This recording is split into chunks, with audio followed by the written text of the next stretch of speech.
Good evening, everyone. My name is Pete Meyer, Motor Age Magazine. Welcome to tonight's webinar, Diagnosing Driveability with Global OBDII. With me tonight, of course, is my partner in crime, G. Trulia, president of TST. And tonight we have some real good information for you on OBD2.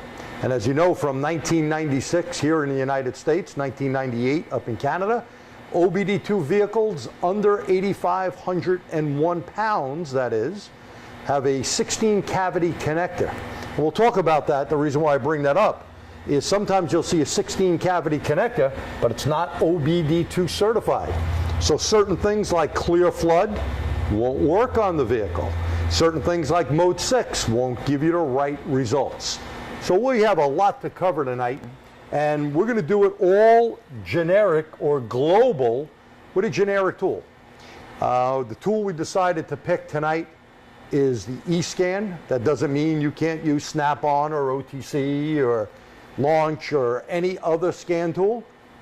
Generically, this is easy for us to display up on the screen and easy to give you some other information that'll help you diagnose and fix OBD2 problems quicker. And I think one of the things I would stress that we wanted to do this topic is that you hear a lot of talk that you have to have a high-end, top-dollar scan tool to do drivability diagnostics. If you don't own factory stuff, then you're not a good tech. And there's a variety of discussion points on what kind of scan tool you need. What we wanted to show you tonight was that you can do a lot of drivability diagnostics with Global OBDII. That's what it's for.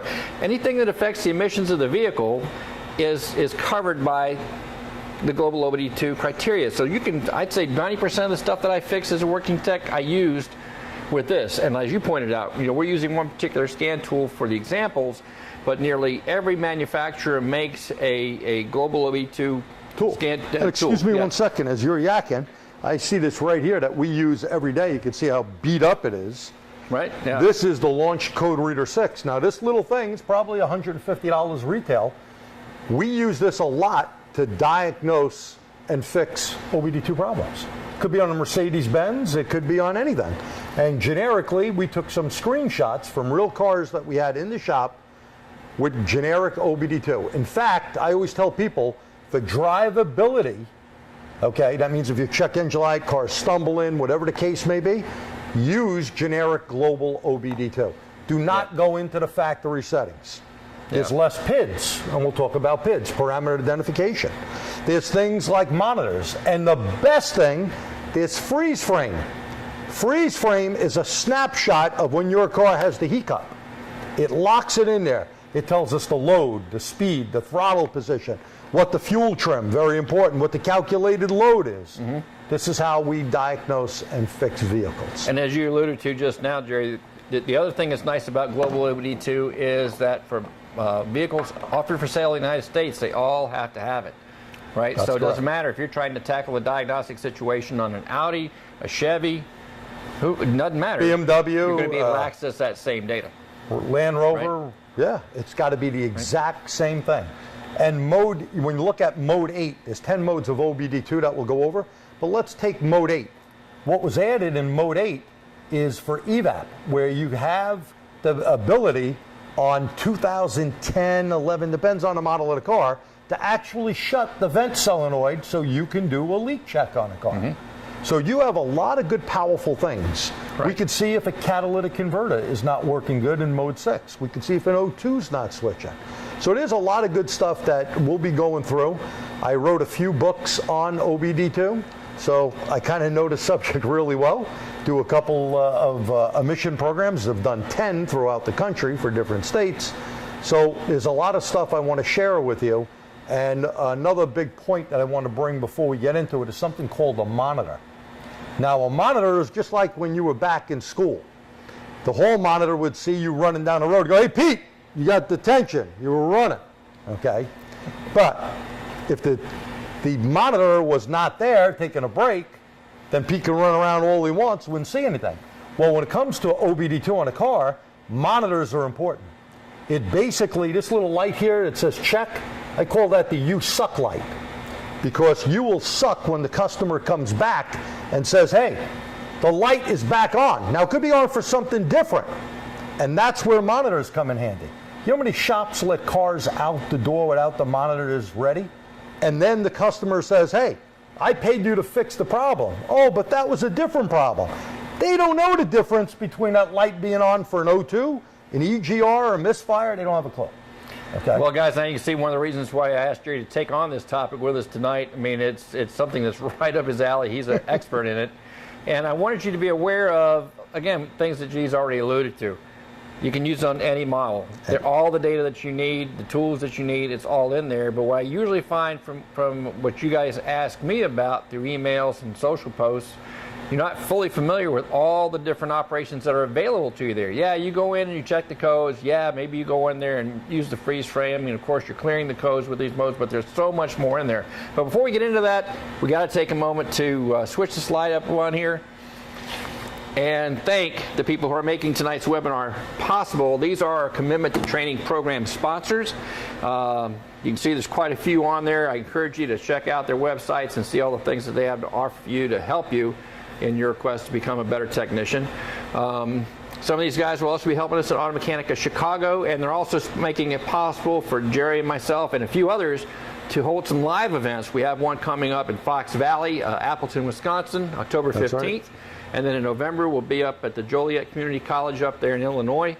So if you're not familiar with these, we'll tell you at the end of the webinar how you can stay up with that information. Of course, you follow us on Facebook. If you got the information for tonight's webinar, you're likely receiving that already now.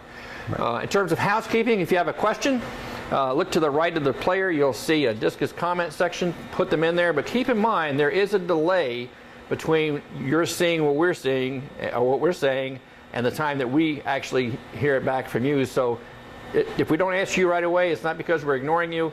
It's because it's that delay that's causing us to be a little bit ahead of where you think we are. Okay, if that makes sense. Right. And the very last thing I want to point out to you, if you look right below the player, there's a little red button that says download the webinar slides. If you would like a PDF copy of tonight's presentation, you can click that button, download it to your laptop or your desktop, and then have that for later reference. All right. So without that, I'm going to turn the floor over to Mr. Trulia and let him share that expertise that he has for you. A mister now. Wow. Wow. Ooh. Wow. I'm important. That's respect, man. That's respect.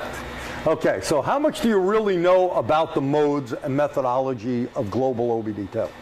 So I said this earlier, there's 10 modes. And we're going to go over each one of the modes so you can see how powerful OBDII can be for you. It's a standardized platform. I must have dropped my bottle. It's a standardized platform that is capable of helping you diagnose nearly any drivability problem. Again, it's not going to help you put windows up and down or go into the body computer, but anything dealing with powertrain and transmission, okay, so that's either the motor or the tranny, this is all covered by generic or global OBDII. So you may come across some of the stuff that you may be wondering, well, how is he using this? I'm going to show you. We got case studies in here as well. So we'll show you the 10 modes, explain them all. We're going to go from slide to actual live scan tool so I could show you some neat stuff and what to look for. Okay? And obviously, we said this is a free webinar. Thank you to our sponsors again. So topics we're going to cover. OBDII system. Quick review and tips. OBDII monitoring strategy. Drive cycles, monitors, readiness status, all very important, and vehicle diagnostics with OBDII. So you could see here, I got a bunch of different scan tools. I got so many, I can't fit them all in there.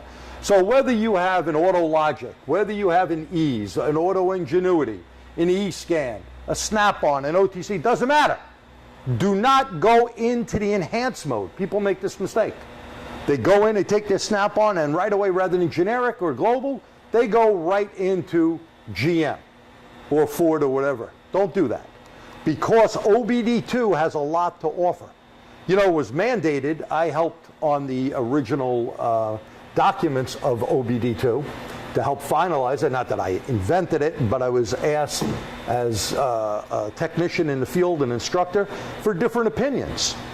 And basically, we gave them what we would want to see in OBDII. So the EPA, the final document of EPA, My name and TST is right in that document in ATTS. So we helped put a lot of good information, and people like Mark Warren as well, Bob Pattingale, some other people that were there. We did a bunch. So things to know. PIDs. If you're not familiar with the word PID, parameter identification, you've been using this for years. This is nothing new. You know, OBD started in 1980. That's the first check engine light on a car. 1988 is OBD1. OBD1 is when you had a connector to plug in the car. Yes, we know GM did it earlier, but someone like Chrysler did not go to 1988. 1994, experimental OBD2. That's the first year, and they did 2 years of experiments. If you're working on in 1994, it could be a Honda, it could be a Toyota, it could be a GM, Ford, or Chrysler.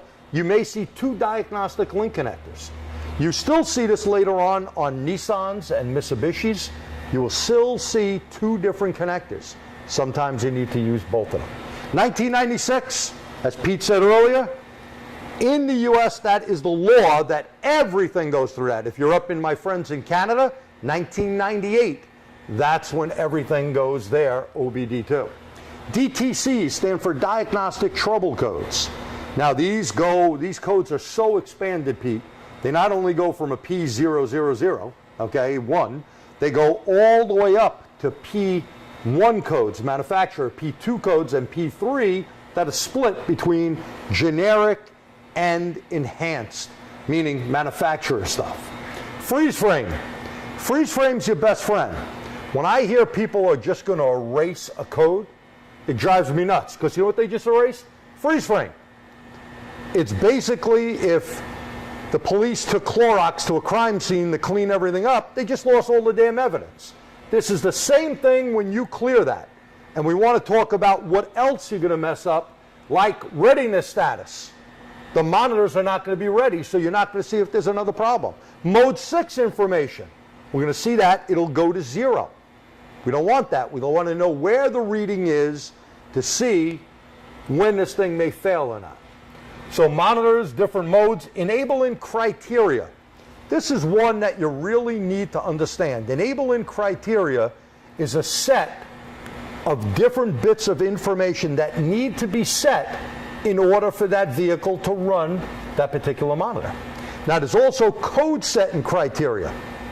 Code setting criteria is very, very important, because on code setting criteria, if you got a P0171, well, you may go, oh, it's a lean condition. Okay, yes it is.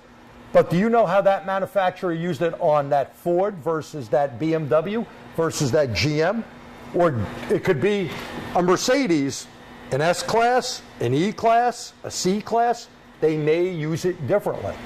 Now that criteria should be followed. Now why? Because it's a set of things that need to be a certain temperature, a certain speed. If you want to duplicate it, you're going to need that information. And by the way, this information is readily available in places like AllData, Mitchell On Demand, or what's the name? ProDemand. Motologic, Identifix, they all have it. And by the way, it's the same thing with monitor. You know, when we had a car in the other day, a Chrysler 300M, 2000, I'm going to say 4, okay? Well, we had to set the monitors on this car, and a couple of the monitors were a little difficult because it's an older OBD2 car. And what do? We went in and we actually got the information from Motologic, made it nice and easy. Here's what you needed to do. Drive this speed at this, and we set the monitors on the car. Now we're confident that the check engine light's not on, so the guy doesn't come back on Friday night when you want to go home and say you suck, right? Because he sees the light on. Yeah. So we don't want that. Interject just one thing that she Sure, said. I wanted please. to let the guys know to consider something. Now, we said at the beginning, and it's true, that the tools that are available in OBD2 are the same across the board, whether it's an Audi or a Ford or a Honda, or whatever the case might be. And as you also mentioned, that the generic codes, or not even generic, the standard codes, the O series code, the 171s, the 300s, and so on, all have the same description. But what I want to make sure you understand is that maybe the description is the same, but how the manufacturer decides to test for that condition varies from manufacturer to manufacturer and model to model. And that's why G's point of always going in to check the enabling criteria and the code criteria is so vitally important for you to be able to fix that DTC the first time with minimal effort. A good example, we all know we have the local stores, and you probably have a lot of war stories to share where your customer went in to have his check engine light set, and the guy, oh, that's an O2 sensor code, and sells him an O2 sensor, and then a week later the code's right back again. What was the problem? These are not descriptions for the part involved. This is the system failed, and the computer's trying to tell you how it failed, but you need to understand how the computer came up with that decision, because in the end, the computer is your customer. If you don't satisfy the conditions to keep that check engine light turned off, it's going to come right back on again, and then your customer's coming back to see you. You know, that's a very good point, Pete. And you know, I like that old son saying, test, not guess. You know, the old people like Pierre over there, and Pierre and Doreen here, but Pierre is a European Well, guy. Doreen's not an old person. Let's get that would, straight right now. I'll be in trouble. She's not old. But Pierre used to work on BMWs exclusively. So he didn't have the pleasure of scan tools early on like we had in domestic cars. And if you're a European or Asian guy, you didn't get caught up until the late 80s and 90s into scan tools. You had to test things. The problem that we had with codes, like, you know, the old code 14 or code, you know, 15, these codes were basically people seen them and it said, oh, change that sensor. You don't do that. That's not the fix for the car. So you have to really read in, again, the information systems. That is key. If you go in, and I always like things like, and I give a plug here to AllData, I love system description. Now, some of the companies do have it in there. I know Motologic has it in certain spots. But when you go into system description, if you don't understand something about what you're working on, let's take Toyota EVAP. Oh, there's not one Toyota EVAP system. There's multiple ones, same with BMW. So you need to read up on the system. So why? So you can test the damn thing and see what's good or bad. Right. Once you understand how the computer tests the system, you can take that flow chart, use it as a guide, but don't use it as the Bible. Then you can use that diagnostic flow chart. You understand what the computer is trying to do. You can create your own tests to mimic those tests and come up with why the code failed. Excellent, excellent. Now, another thing here is pending DTCs. Now, a lot of people don't look at pending DTCs, and this is a problem with state inspection programs. We're here in New York State, one of the 28 emission states, so we have to do an inspection once a year. But we don't fail a car if it has a pending code. What is a pending code? Well, I'm going to explain the whole system like this when it comes to codes. We have Mode 6. Mode 6 is a bunch of quizzes. Like when we were in school, you went over something, the teacher gave you a quiz. Okay? If it fails the quiz enough, well, that could be a little bit of a problem. You need to beef up, right? Well, when it fails enough quizzes, Mode 6, it then goes to a pending code. And once it fails the pending code, it's supposed to be 2 times. Some cars companies cheat and put 3 or more times, but usually 2 times by EPA law. If it fails that, then it goes to a DTC. So you need to look for pending codes. Why? The pending code could tell you you're going to have a problem. So let's say a car comes in with an O2 code, a P0130 some odd code, right? Because that's all the 130s, oxygen sensor. Heater, doesn't matter.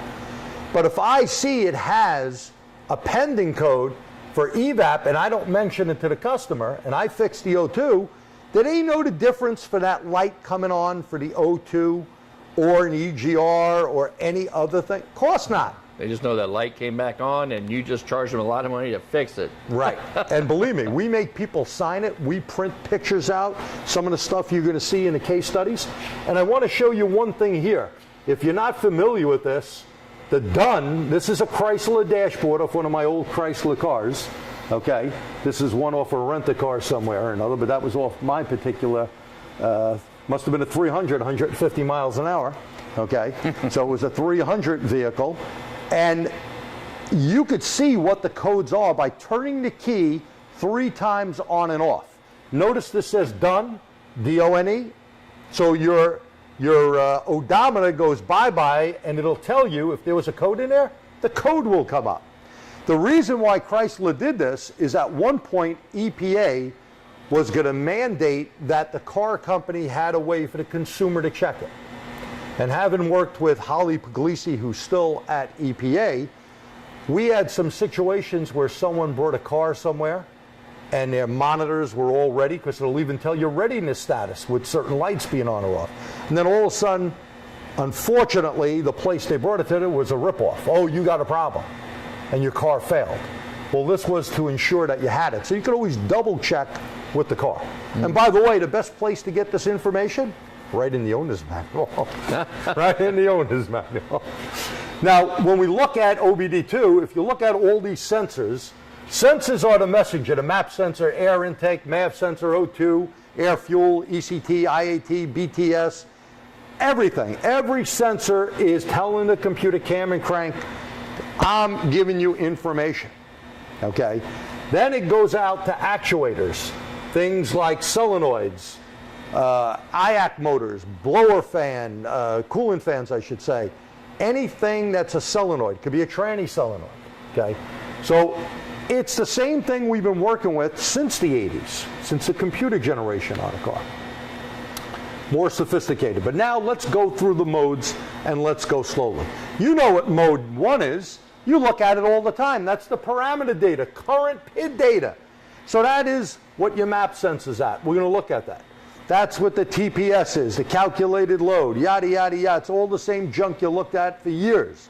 There's nothing different. Freeze frame. Well, I got to back you up one step, buddy. Okay. Because I know if you've heard this man preach all the time about using Global OBDII to do your initial check, because it's very important. And one of the reasons it's very important, I want to make sure he mentions here, is related to current data. Current data on OBD2 standards has to be actual data. In other words, what you see in your live stream is what the sensor is truly reporting. Where does that come in as a difference? I'll give you a very easy example. If you have, say, an engine coolant temperature sensor that's failed, you're going to see whatever it's reading in that live data. You may go to enhanced, the factory mode, if you look at the data there, and there could be a totally different value. That's a substitute value that the engine manufacturer or the car manufacturer uses to go into a fail-safe mode and allow the engine system, the fuel management system, to still operate and still maintain that emission standard. So you'll miss that in the enhanced data. That's why you want to look at the live data. On OBD2, the live data is actual data. That's exactly where the sensors are reporting to the computer, and it can help you spot those sensors that are skewed for whatever reason. That's a good point, and we have a picture on that because I actually do that. In a class, I'll take generic OBD2 or global OBD2 and show them, here's with the coolant sensor off, you can see it right away. When you go into enhanced, you may see 189 degrees, 90 degrees, and you're going to think, there's nothing wrong with that. So that is a very big point of generic or global OBD2. So we said freeze frame. Freeze frame is when you had a code. Now let's talk about this, because there's different types. Most car manufacturers give you one freeze frame. Some car manufacturers give you multiple freeze frames. They may call them failure records, like GM had in the Tech 2. Okay? Someone like Toyota, someone like Chrysler will give you multiple failure records, which is great, because I could see when the O2 failed, when the catalyst failed. And the way most generic freeze frame and most of your tools read, if we have a P0 130 in the O2 code, and all of a sudden you get a P0 300, random misfire, well, forget about the freeze frame on the first code. That's going to be gone because it's overwritten. That's if they have one freeze frame. Yeah. So that's something for them to remember. Now, I want to ask you a question, Jerry. Is if the freeze frame data I know on the OBD2 side, the standard side, do they have the capability to host those multiple, or do you have to go into enhanced data to see the multiple records? You may have to go in. It depends on the tool. I've seen it in some of them where they give you the records, but most of the time you would have to go in enhanced. So it's possible there, and I guess the data that if what they would consider a higher priority code, like you just mentioned, a misfire over an O2 sensor code. Correct. Then that higher priority code is going to overwrite the code. And let's do a good example here, because it's one I came across. A P0171 on a Toyota. Okay. Now Toyota has a problem with some intake gaskets. Okay. And the freeze frame information for that P0171 is important. You know why? it tells me what the temperature of the car was. Yep. And when it's cold, well, guess what? That's when it happened. It tells me the engine temperature was cold, it was in closed loop, the speed the person was doing. But now when you go to smoke this thing with your smoke machine when it's freaking hot, because let's face it, you bring the car in, you drove it around, you're going to run it in your bay and look at scan data, scratch your head a little bit and go, oh, well, let me take the smoke machine out and put it on there, okay? So you hook up your favorite smoke machine, mine, Smoke Wizard, stick it on there, and smoke it and you see nothing because you couldn't see the freeze frame data. It was overwritten by the 300. So that's where I like to go in to enhance mode and look at it. You use the text stream, they'll show you that. Right. Okay. Now, to me, here's what it looks like. Someone like Ease used to do a great job on generic OBD2. And Ease did a very, very nice software package. Myself, Pierre, we had it for years. And they would give you a lot of this info.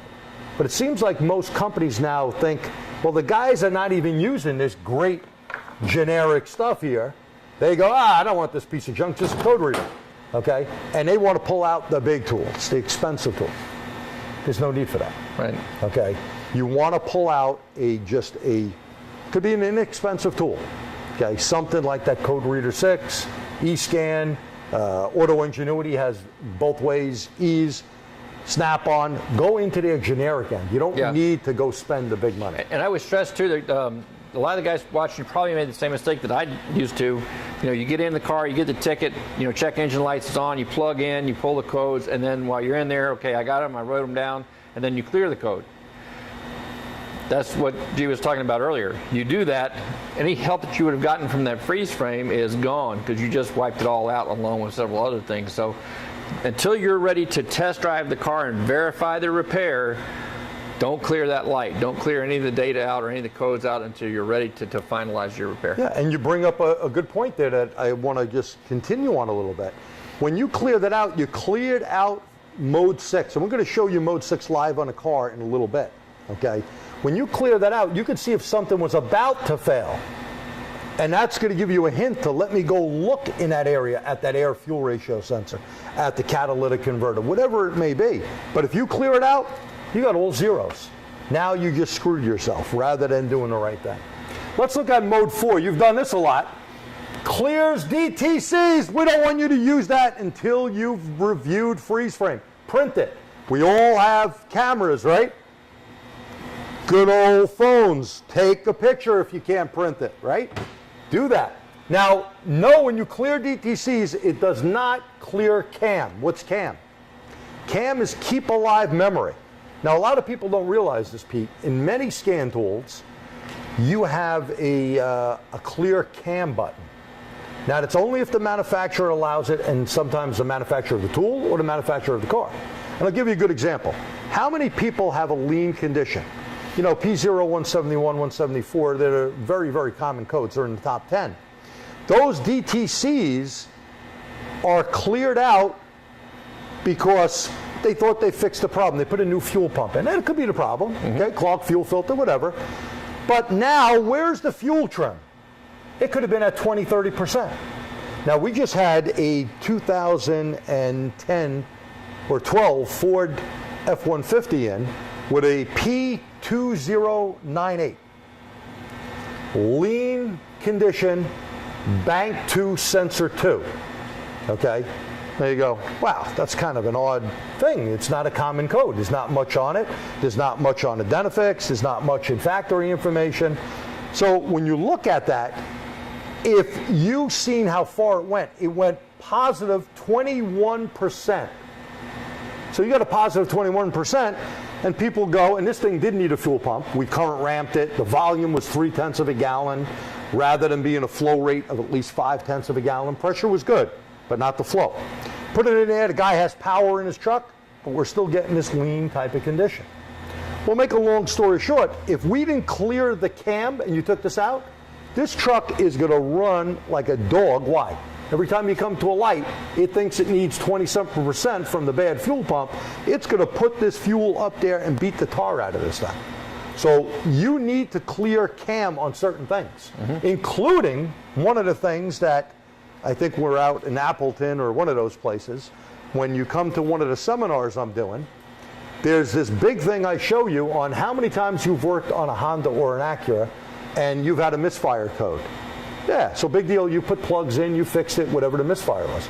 What didn't you do? And people go, what do you mean, what didn't I do? You did not clear the cam and reset the crank setting. It's crank cam correlation. And if you didn't do that, not because I say so, because the manufacturer says so, you may not pick up right information. You may not get other monitors to run anymore.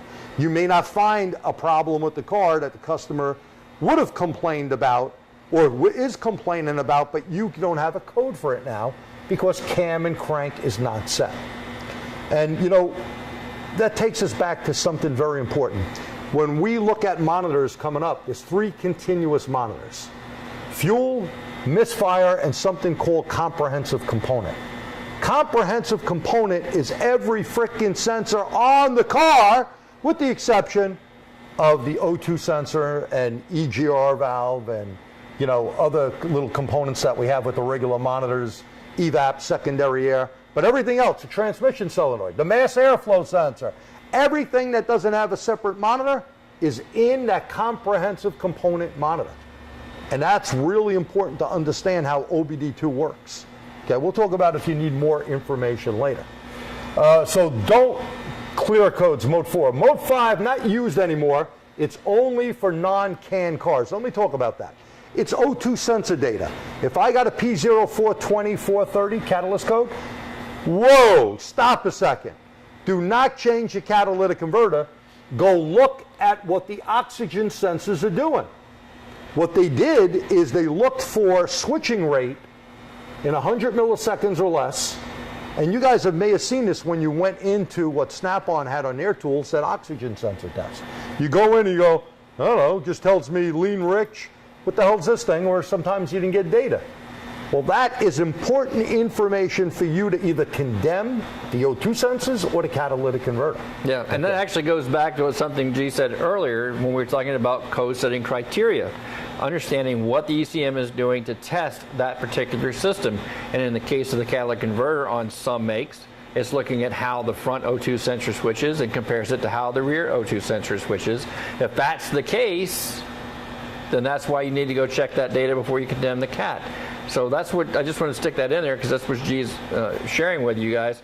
That's just part of that code criteria, understanding how the ECM is performing the test on that system before you pull the trigger on a repair based solely on what the code description is.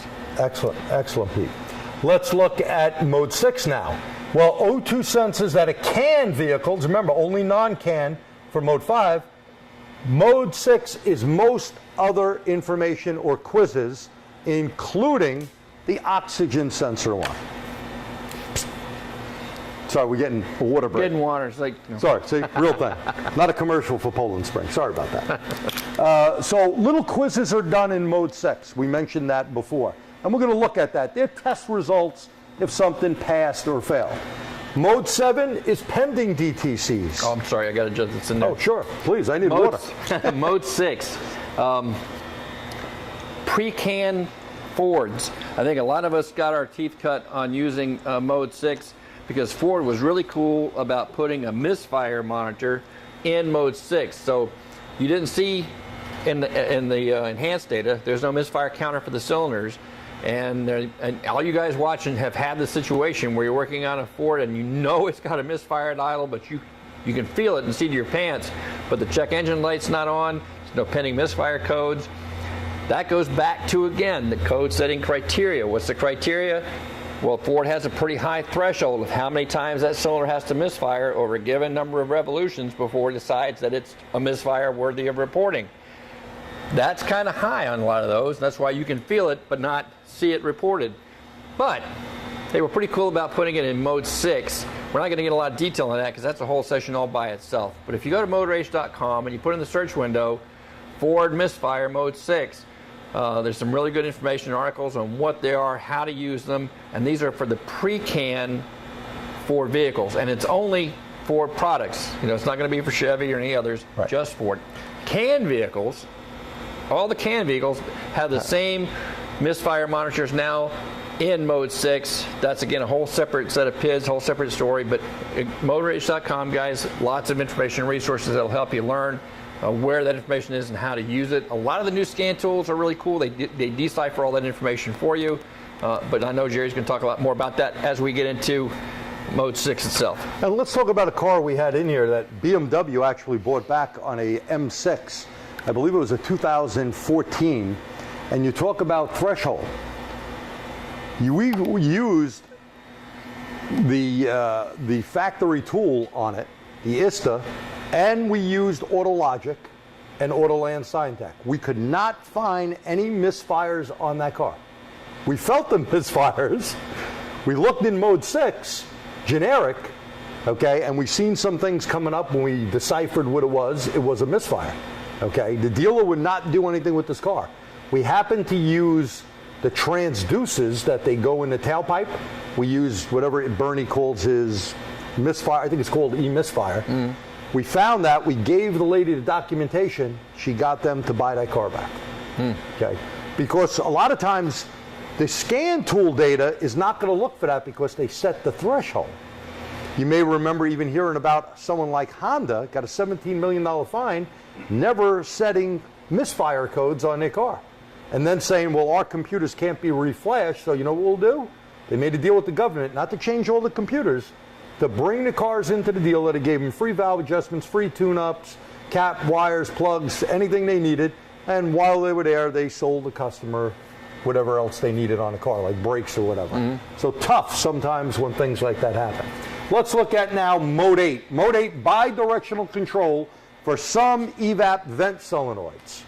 Now, I'd like to see some other stuff. You know, now when you look at OBD2 generic, we're talking VVT, Vano systems, okay? We didn't have those PIDs before. And I'd love to see more things like mode 8 here with a little more bi-directional. I'd also like to see one called time to temperature.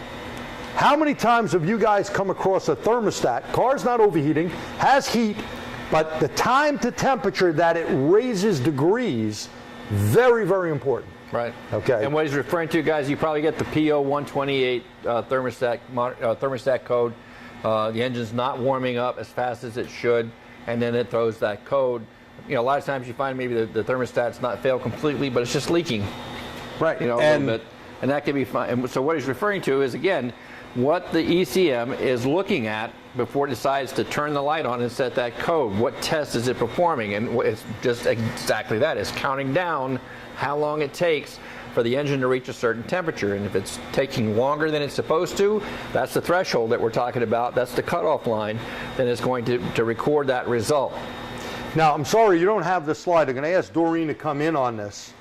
And I apologize, but I just did this on the car that we're going to be hooking up to. And this is time to temperature, okay? And if you notice here, this time for temperature went up to a certain degree, came down and went back up. That's how they check that the coolant temperature is correct. Chrysler had problems years back, and what they do, they see the temperature go up, they drop it down on a different resistor, okay, because it's an NTC, a negative temperature coefficient, and they see if it's actually working. You can see the box here, the time that it takes, 0.09 seconds for increase in temperature. Now you go, well, I don't have that scan tool. Where did you get it from? I'm not here to sell you a scan tool. You could graph out on, and I did this on a Snap-on, because when I do stuff up in Canada, I got to show them something else. It's not as good as this. Not that Snap-on's not good. This is a specific program based off SAE standards that Bernie has put in this tool, Bernie and Neil, I should say, I always say Bernie, that put in this tool that is actually going to see if the thermostat and your coolant system has the ability. Right. You mentioned P0128, but how about if there's not a P0128 and you can't get your monitors ready, or your transmission is not shifting right?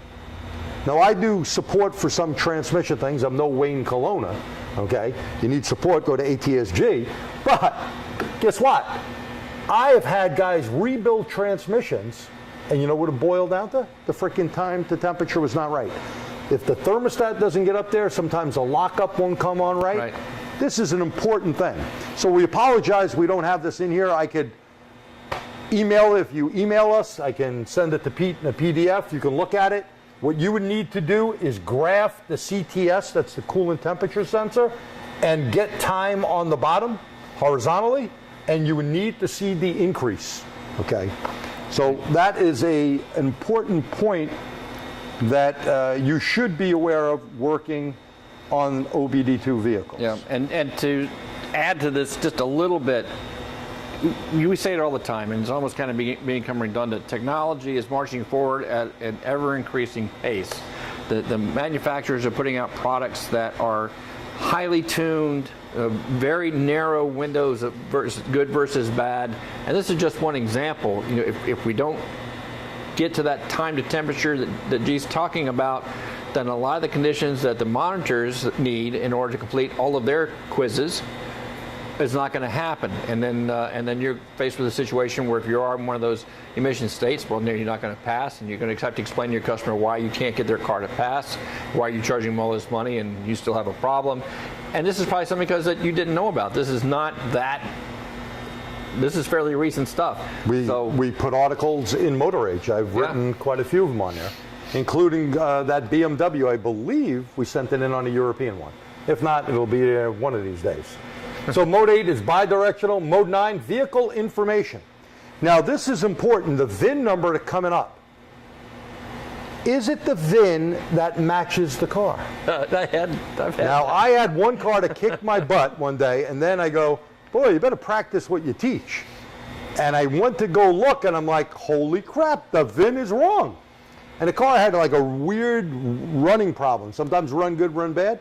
The dude who brought it over from another shop never told me he threw a used ECM in. Yeah, and and way back in OBD1 days, that was not hard to do. Right. But today you can't do that. You've got to have the right calibrations for that specific, not even the same car line, car make, the specific vehicle sitting in the bay has to be dialed into that computer for it to work right. Yeah. Now, when you get used computers or rebuilt computers, many cars, not only do you need the software, I should say, and you can go to nastf.org to download factory software to reprogram it with your J2534, but you're going to need security clearance. And the reason why I bring NASTF up, working with OBD2, how many of you guys have an LSID license? Which is? It's a locksmith license through NASTF. It's $300. They're going to need all your information, your driver's license and where you work, what liability. You got to be in a professional shop to get it. And then if you go in to replace a computer on this new GM, on this Ford or whatever, now you have the authority to go in. Now TechStream is a good example. If you go look at NASTF and go to Toyota website to TechStream, you're going to see service professional, locksmith professional. There's a difference. You can get their factory tool, but you won't be able to get their car running unless you have LSID. Yeah, and guys, why is that? Because so many devices now are related to the security of the car. I mean, and we've all seen it. Guys who walk into the car dealership, they claim to be the owner, they've got the vehicle information, they get a new key mate, and then they go drive the car away. Well, it's the same thing. And I guess Mercedes is probably the most stringent about it because they consider nearly every module in their car as a security device. And you're not going to get any information to fix that car unless you have that LSID number. That's right. And let's go one step further. If you look back in Motor Age, I don't know, maybe 3-4 months ago, an article I did, there's some plastic around in a Q7 Audi. Mm-hmm. That particular Audi, when we replaced the computer, well, you can't get it started unless you not only have an LSID, but you need security clearance. It's $100 for 3 years from Volkswagen Audi. So that is something else. So you need your LSID. You need, if you're going to work on Volkswagen Audi, you need that. This is not coding. This is programming. Programming with locksmith security. So you need to go because 2017, 2018, and then you need a good J2534 device. You can go out there, look at it, and purchase one. That'll help you out actually getting into the car with the factory software. Without the license, doesn't matter if I have Launch or Snap-on or DrewTech device, okay? It's not going to let me do it because I can't buy their software. I don't have authority. Right, and again, it's all liability back on the manufacturer. So it's something that I think every shop, I've been tooting this for the past couple of years to get. Now, mode 10. Oh no, let me talk a little more about mode 9. You believe it? I can still talk more about it. Calibration. You know, a lot of people go, well, how do I know it needs an update? Well, they got a calibration file. Someone like GM, they give you a whole bunch of what's there. Now, you shouldn't just reflash a car or reprogram a car just for the hell of it. Does it exhibit a particular problem? Now, I'll give you a good one. P0101, mass airflow sensor, okay? This is on Nissan. Nissan's from 2011 to 2013 or 14. It covers their Sentra all the way up, the Ultima, I should say, excuse me, Sentra, going backwards. The Maxima and a lot of their vehicles where you would get this code, you put a new mass airflow sensor in, you didn't fix the car. You had to program it. So that's something that you're going to need to get that J2534 and your license going. Mode 10. Mode 10 or 0A/10. Mode 10 is basically permanent DTCs or clear DTCs. Now originally, permanent DTCs, these DTCs were to stay in there so the manufacturer could see the problem. But once you meet the criteria of when this code was set, it will clear the code out and it won't be there permanently.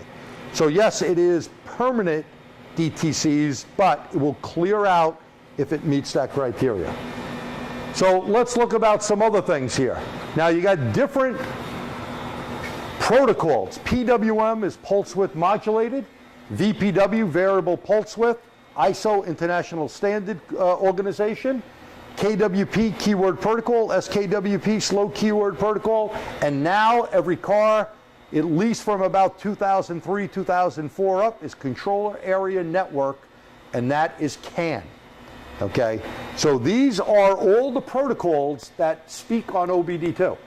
They can go from, 10,000 bits of information, 40-something thousand bits, up to 500,000 bits of information per second. So it depends on the protocol. Okay. Now we're going to look at the scan tool. So we're going to do on-car stuff. I'm going to ask Pete to pop in there for a second. And I'm going to pull the scan tool up.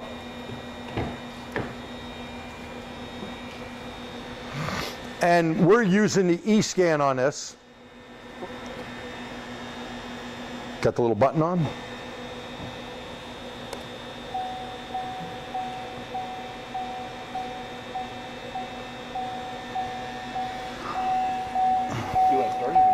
No? Okay, we're good.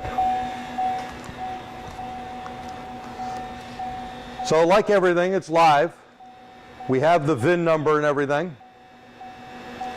Now, of course, it won't, besides live, it won't connect, so I'm going to just restart it real quick.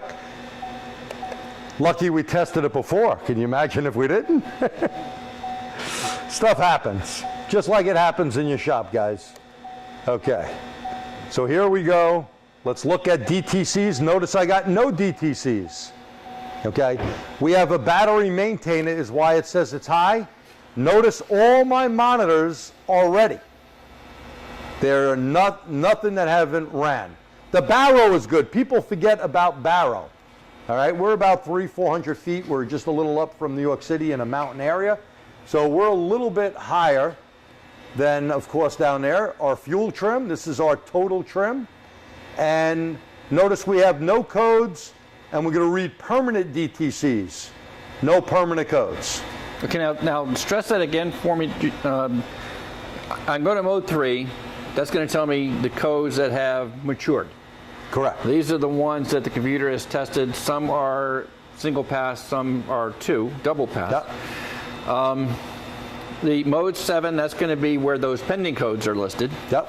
And see, notice here, this tool gives you on one sheet DTCs, pending DTCs, right. And then we can go to mode 10. But a lot of the other generic tools in the market, they're going to show it as pending codes or mode 7.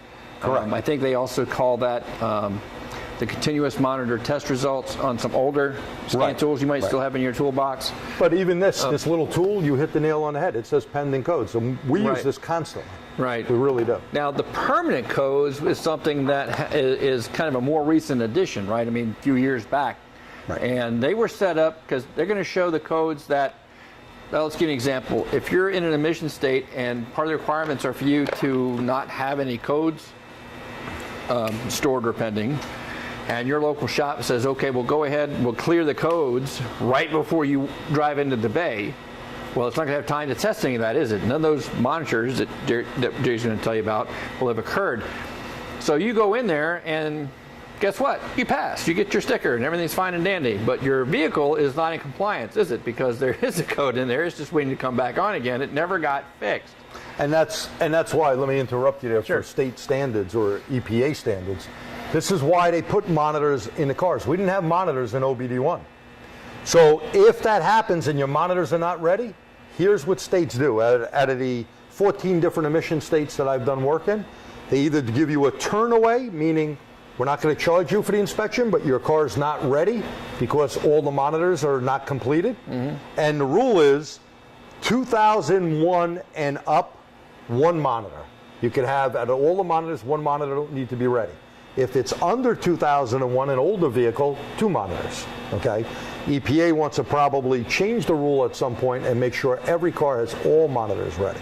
Yeah. But so I want to make sure you understand Sure. that in emission states. Yeah, and then, but so the whole purpose of the permanent DTCs was that I can go in on the hard set DTCs and the pending DTCs and use the clear code mode to get rid of them.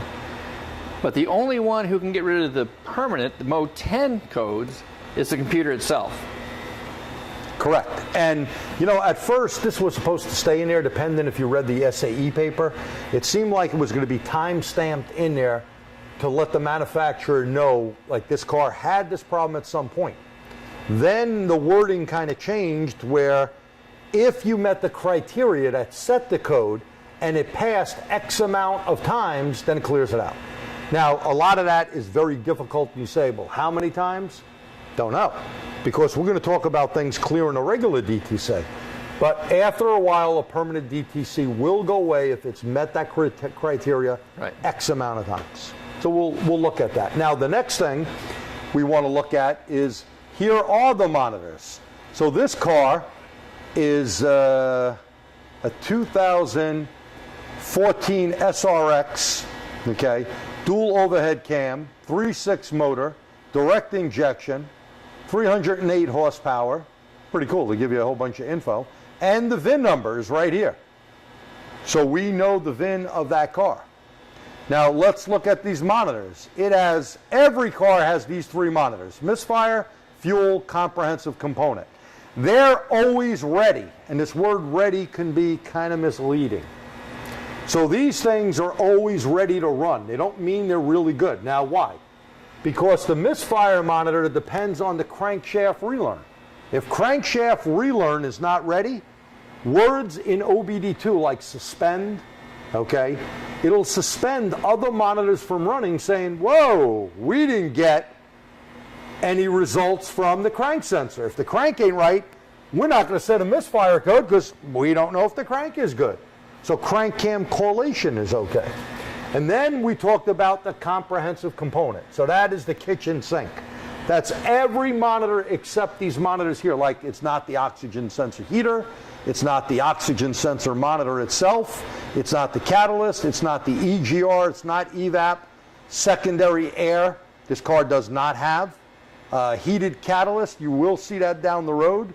There were only a few experimental cars around, and if they could heat the cat up, think about it like the old carburetor with the heater grid, electronic device going down. And at one point, Saab had a fuel injector, like, remember on the old CIS systems where you had the cold start injector? They had an injector going into the catalytic converter, spray fuel in, and with a plug, they'd burn it up and heat the cat up right away. Well, electric grid does the same thing. And by the way, doesn't that sound like A DEF system, if you guys are into diesel, exactly what it is. They spray fuel into the catalyst. So some of that Saab technology went there. Now, when all the monitors are ready, no one is going to come back and tell me I suck because I know the monitors are ready. The car has done all the checks. Now, here's what I like. If you're working on a Volkswagen or Audi, in the bay, I could set all the monitors. Okay?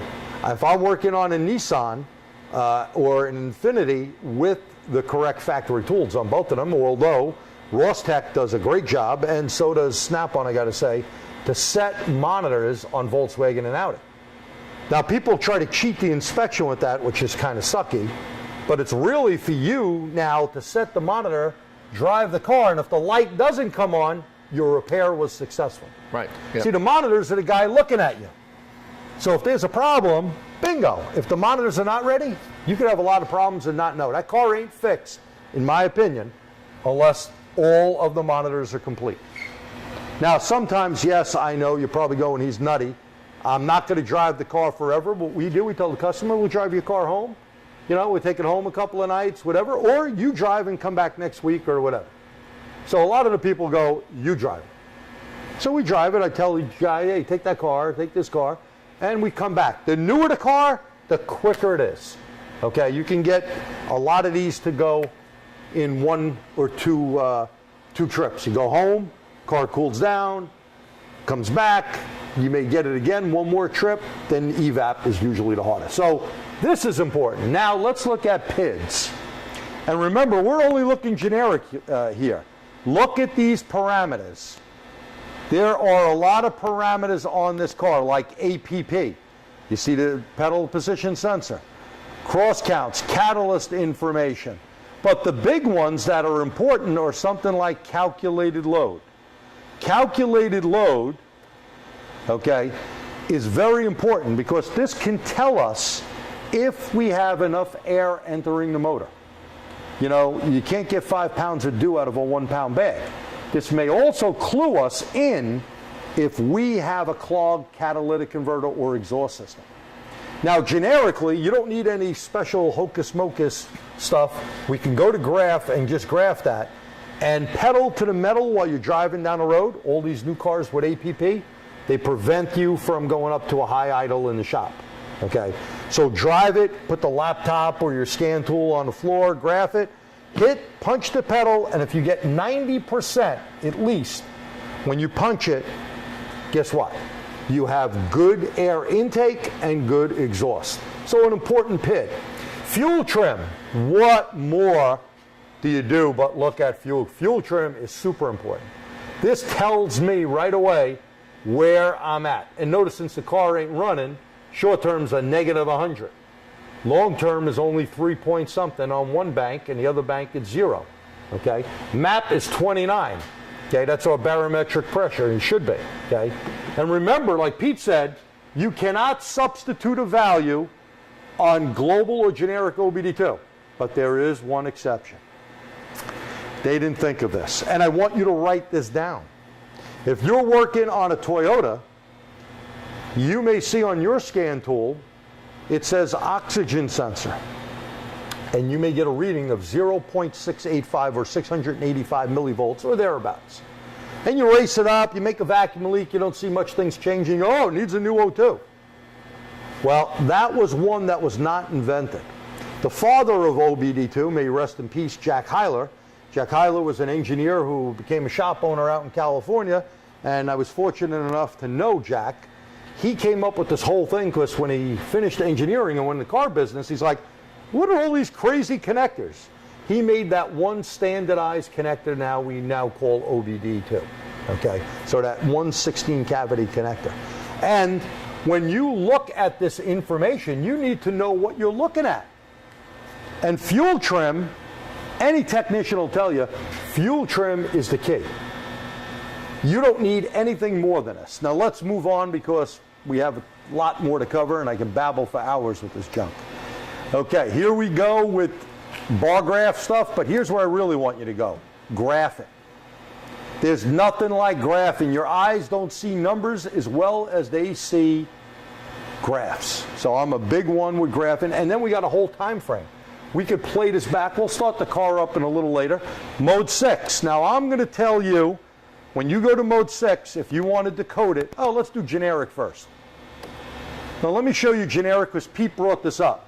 And there's things called MID, monitor ID, PID, perimeter ID, TID, test ID, and SID, component ID. Okay? So here, you can see it'll do some of these things, but it's generic. We don't know what this is. Notice the description's not there. Okay? So if you hone in on this, you don't know what that is. But let's go like this. Let's pick General Motors. And now I'm going to read the values. So this here, there we go. So now it tells me it's rich lean threshold.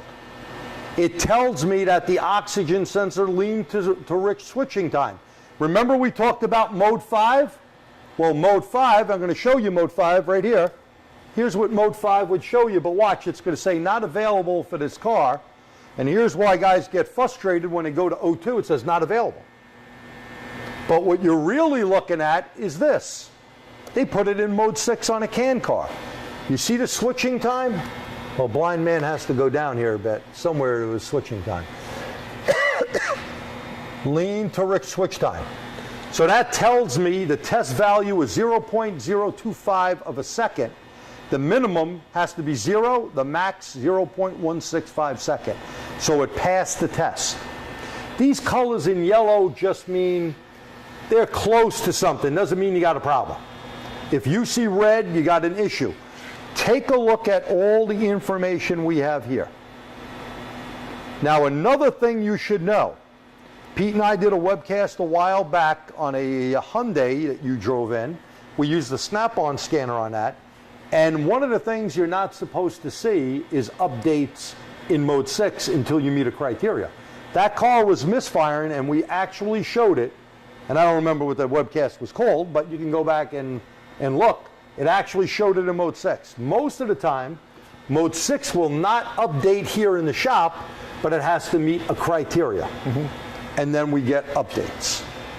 So other stuff that this tool has we won't get into right now, but that is the information that I wanted to go over before we resume slides. Yeah, now I want to just interject here. We're back to mode 6. A few things that you can do. If you have an older scan tool that has Global OBDII capability, which it should, then you can access the mode 6 data and you may just see these combination letter number codes for the TIDs and SIDs that G was talking about. First, that's called a hexadecimal number. It's computer language. It's what the computer software engineers use to assign values to these tests and the test results themselves. Some later scan tools have gotten very good at going ahead and applying the actual name of these tests. But if you don't find it there, go back to that resource that G told you about. NASTF.org, the National Automotive Service Task Force, has done so much to bridge the gap between the information the OEM has and the information we need to fix their cars. You can get direct links to the information, the factory service sites. Honda and Kia, I think, are still free. There's a charge on it, but mode 6, a lot of them give you the info for free. It's outside the pay site. Right, and you can go right in there and see that little mode 6 link, and you can pull that information up and find out, what that data is, and use that to help you fix it. Because like on this little tool, and Launch has bigger tools that we have, but on this little tool, they don't decode it for you. Okay. Now sometimes you're on a certain car on other brand tools, and it could be a very expensive tool, they don't decode it either. Yeah. That's when you go to NASTF and go with the factory information on it. Do not buy some hocus pocus book that tells you it's going to decode it online, because the OEs have so much information. Someone probably, if they sold you a book like that, they would have had to steal all that information. That is proprietary information to that manufacturer. You can get that stuff for free outside. Go to the GM website, Ford, a lot of them. Now some, I'm not saying they're all free, most of them are. Yeah, and some of the aftermarket service information, Pro Demand, and they may have that as well. Right, look in All Data, Pro Demand. It's gotten a lot easier to do that. Now let's look at the 16 cavity connector, something you need to know. Be careful with scan tools that have their own battery in it. You know why? Pin 16 could be dead. okay? And you're supplying power through your scan tool. So 16 is power, 4 and 5 are grounds. 4 is the computer ground, and 5, or chassis ground, and 5 is the computer ground. So you got to make sure that you got good ground. 6 and 14 are CAN. That's your CAN line. When you pick out a little breakout box, okay, those things are really good. We had an issue, like right here, okay? AES Wave 1, but there's a lot of them. There's a whole bunch out there. But if you look at this, and we talked about variable pulse width, you see that light flashing, that's the protocol you're on. Right. Now we and you know there's communication going on. And you know there's communication. Sometimes your scan tool won't work. We had an issue with a car for a state inspection. We plugged this in, we see it as communication, and we took, I'm not going to badmouth scan tools, but we took about 4 different scan tools. Only one of the 4 communicated with the car. And this was a GM car, by the way. With this in, and we plugged into it, this inspection machine, and all the rest of the scan tools spoke to it. Without it, it wouldn't do it. Don't ask me why. No, there's no hocus pocus in the box. Right. It just worked. So be careful, and I checked with a state inspector, because we're not allowed to do any changes on a car. And that's something that you want to make sure that you pass on to your DMV, RMV, whatever people that are in charge, so they know that's a problem car. Okay? So very important that the 16 cavity connector, you will not have pins in all 16 of them. People think you will. You do not. And look for bent pins or pins pushed out, because you see like this, pieces break off. Okay? Well, sometimes that's from someone being sloppy, and pins may bend. If they bend and you try to push this in to the 16 cavity connector, what are you going to do? You're going to push your pin out. Okay. Yeah. And guys, when you're checking for power and grounds, please don't shove your multimeter lead in your cavity. No, come on. Go to AES Wave and buy their wire connector kit. We gave a couple of them away. AES was kind enough to donate them. I think 2 or 3 of them away at the big event. They have all different blades, and they have ones that'll fit in here and other computer stuff. Right. So I mentioned that because it's so much more now, again, with the precision of these circuits that are in play and the number of modules on the car. That's a more and more common reason for a problem. You know, somebody that's shoved something into that connector, whether it's the DLC where we connect to the scan tool, or just a harness connector that's connecting a module or other device to the harness, and they mess it up for the next guy. No doubt. Any questions there that we need to answer? No? Okay. Let's look at something here, and something nice here my buddy Ralph Birnbaum had put together years back, his nice little drawing. Here's OBD2 generic. What it does, it reads the powertrain DTCs, freeze frame, erases it, fuse readiness, continuous monitors, non-continuous monitors. Then we go from generic to an OEM enhanced tool. You get full data stream, actuator, output support. So that means you can make things click on, click off, and so on, okay? And non-powertrain code. So we can do the body stuff. We can do other things besides engine and tranny. That's only generic's job. Then we can get the dealership stuff like the Ford IDS.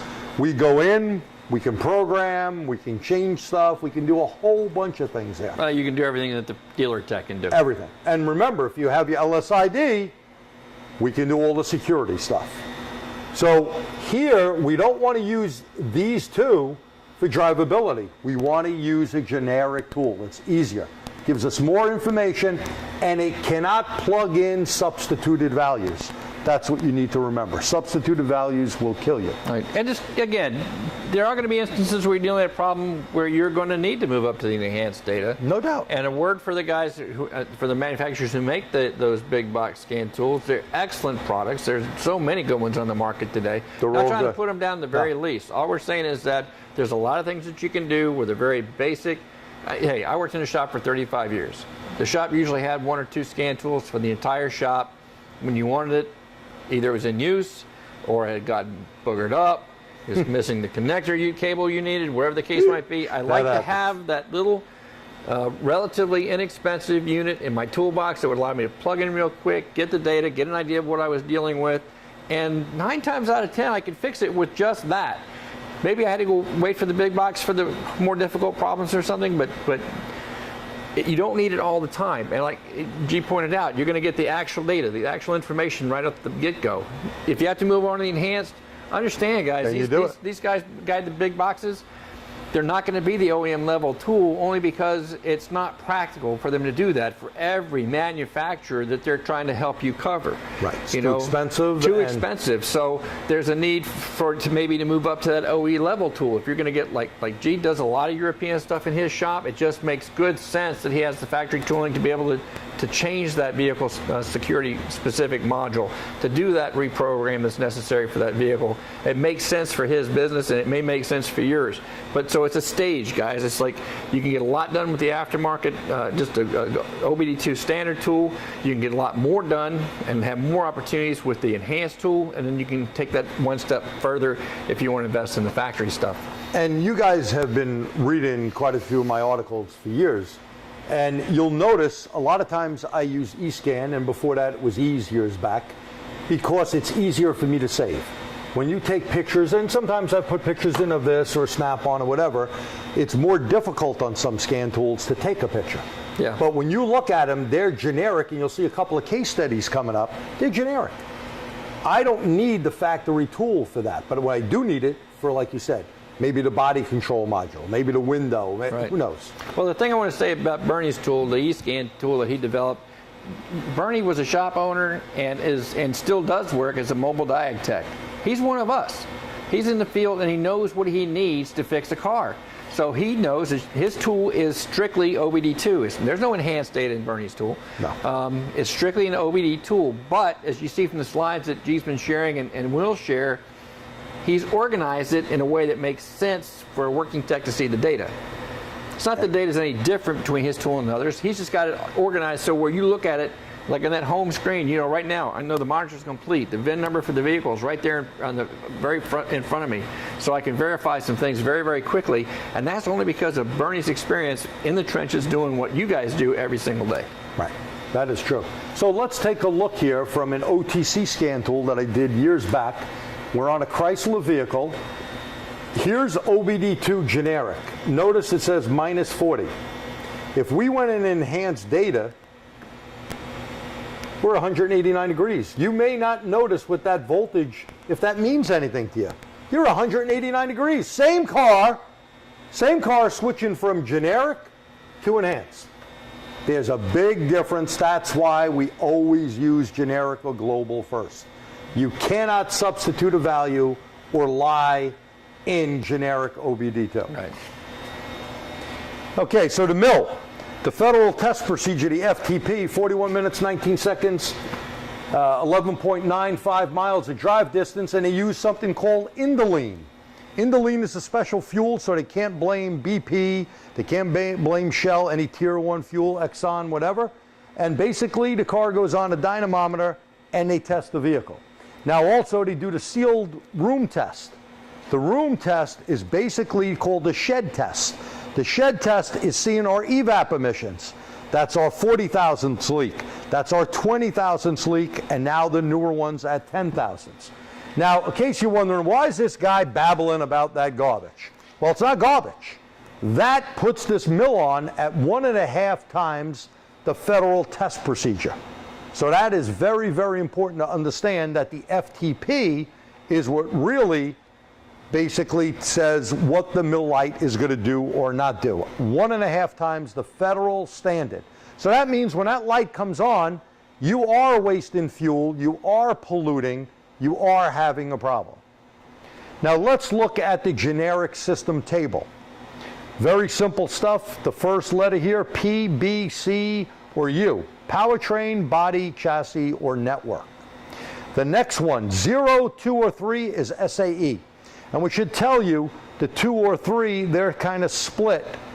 Half is OE and the other half is the SAE, Society Automotive Engineers. 1 and 3 are OEM specific. Now, the subcode here, 0 and 1 is air fuel related. 2 is fuel. 3 is ignition. 4 is evap, EGR, air, and catalyst. 5 is VSS, AC, and cruise. 6 is the PCM or auxiliary devices. And 7, 8, and 9 are transmission. And yes, a lot of people ask me this question when I'm doing state stuff. Why is my car failed, G? This has a transmission code. What's that have to do with anything? Well, think about this. If I took off in third gear with a standard shift car, I could do it, right? I could let off the clutch, get on the gas. Aren't I using way more fuel?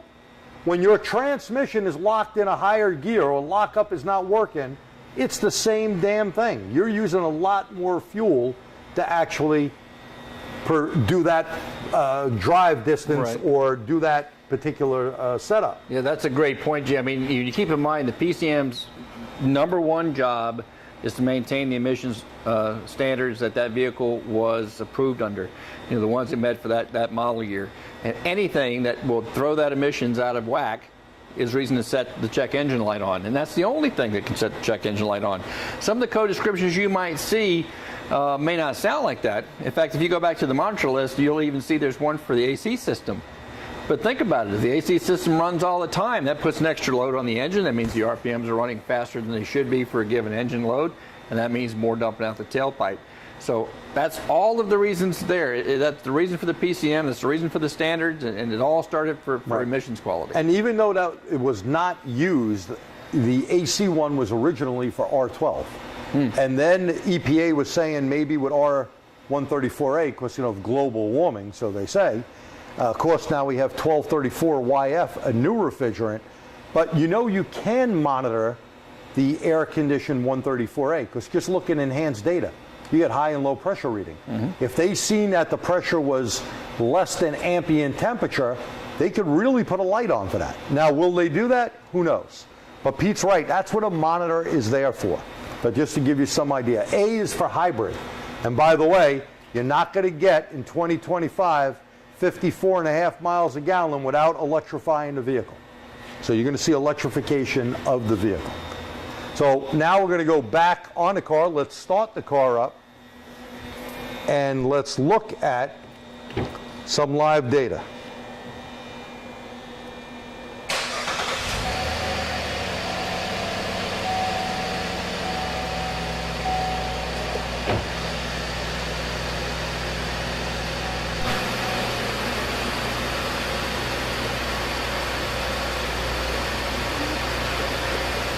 Okay, like we said, live stuff. I probably should just get out of it and start again. If scan tool, or my computer, I should say, will allow. Okay, so as we're trying to do that, see, it finally came to play, but let me just restart it.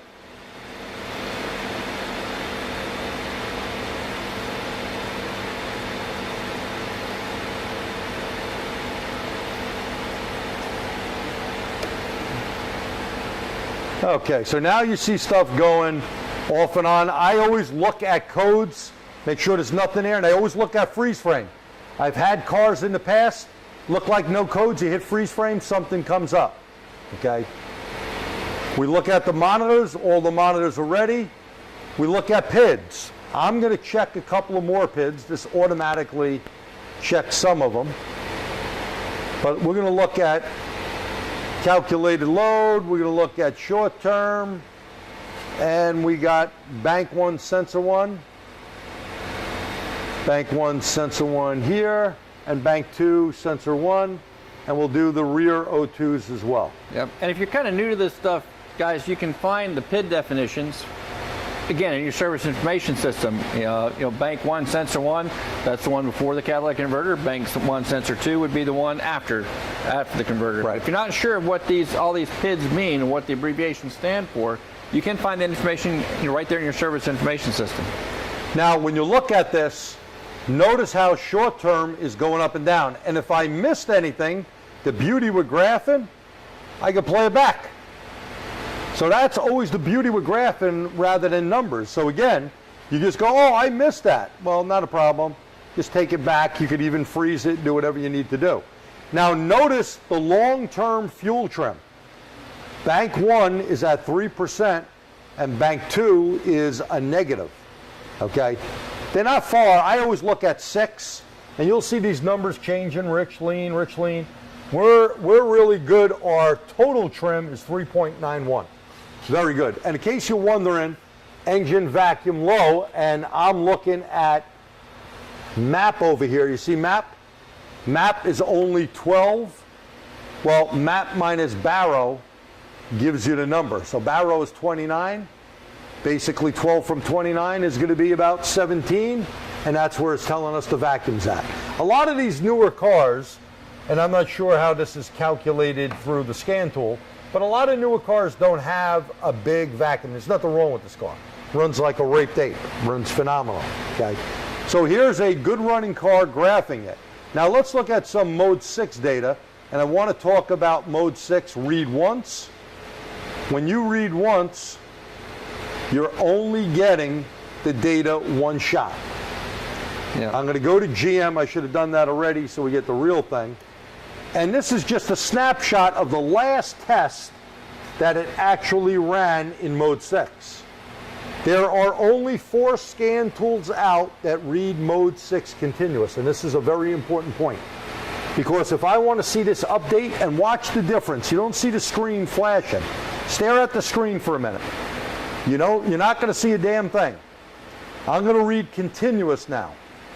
And you'll see a lot of my screenshots when I do a save on these things. It's mode 6. You see how that flashed? You see how that yellow went in and out? That means it's going, who's there? Give me an update if possible. So I like a tool that does that. If not, and I'm going to give you the 4 tools that do it. eScan, Ease, OTC, and the later versions of Auto Ingenuity. Everyone else, you got to back out. You got to go all the way back, let's say like this, go into DTCs, and you know some scan tools, you got a lot to go through, and then come all the way back to get an update. Okay? And let's take one of these, okay, and let's do Catalyst.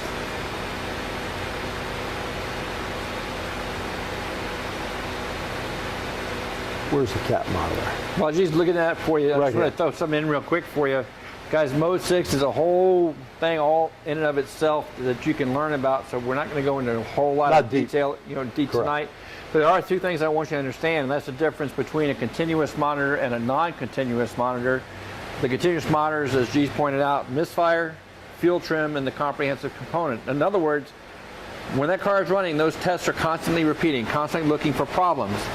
And that's where the need for freeze frame really comes into play. Let's say if you have a misfire, for example, that's recorded and the check engine light's on for, it's critical that you know if it occurred at idle, if it occurred at cruising speed, under load, light load, no load, so that you can find what caused the problem and then verify the fix. Non-continuous monitors are things like the EVAP system monitor. Now, for me personally, I'm not as concerned with the freeze frame on an EVAP code because all that's going to tell me is the conditions in which the test was run. And I can look that up for myself in the service information system. But if you're dealing with a continuous monitor code, misfire, fuel trim, and comprehensive component, you want to make sure you check the freeze frame and know under what conditions the car was operating under when that code was recorded. Right. And just excellent stuff there. But Pete meant to say fuel system, not fuel trim. Well, yeah, you're right. Fuel system is the title.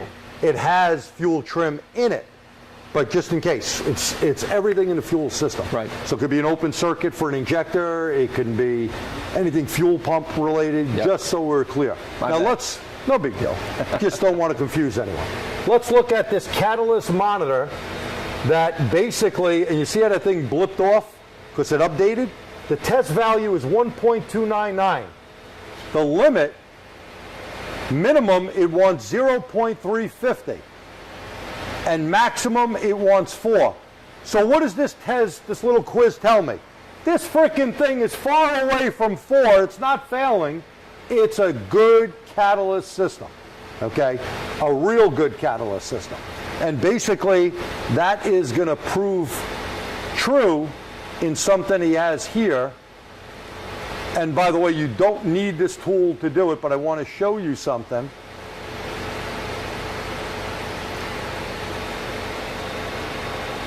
You take your scan tool and just graph the front O2 versus the rear O2. The front O2 needs to switch up and down, lean to rich, lean to rich. Notice the rear, the red or the blue, because these are two banks. They do not dither. If they dither, that's how you get a 420 or 430. Now, this is at a normal throttle, okay, a normal speed. I'm going to go to the car and fluctuate the pedal, and Pete's going to point to what's going on there.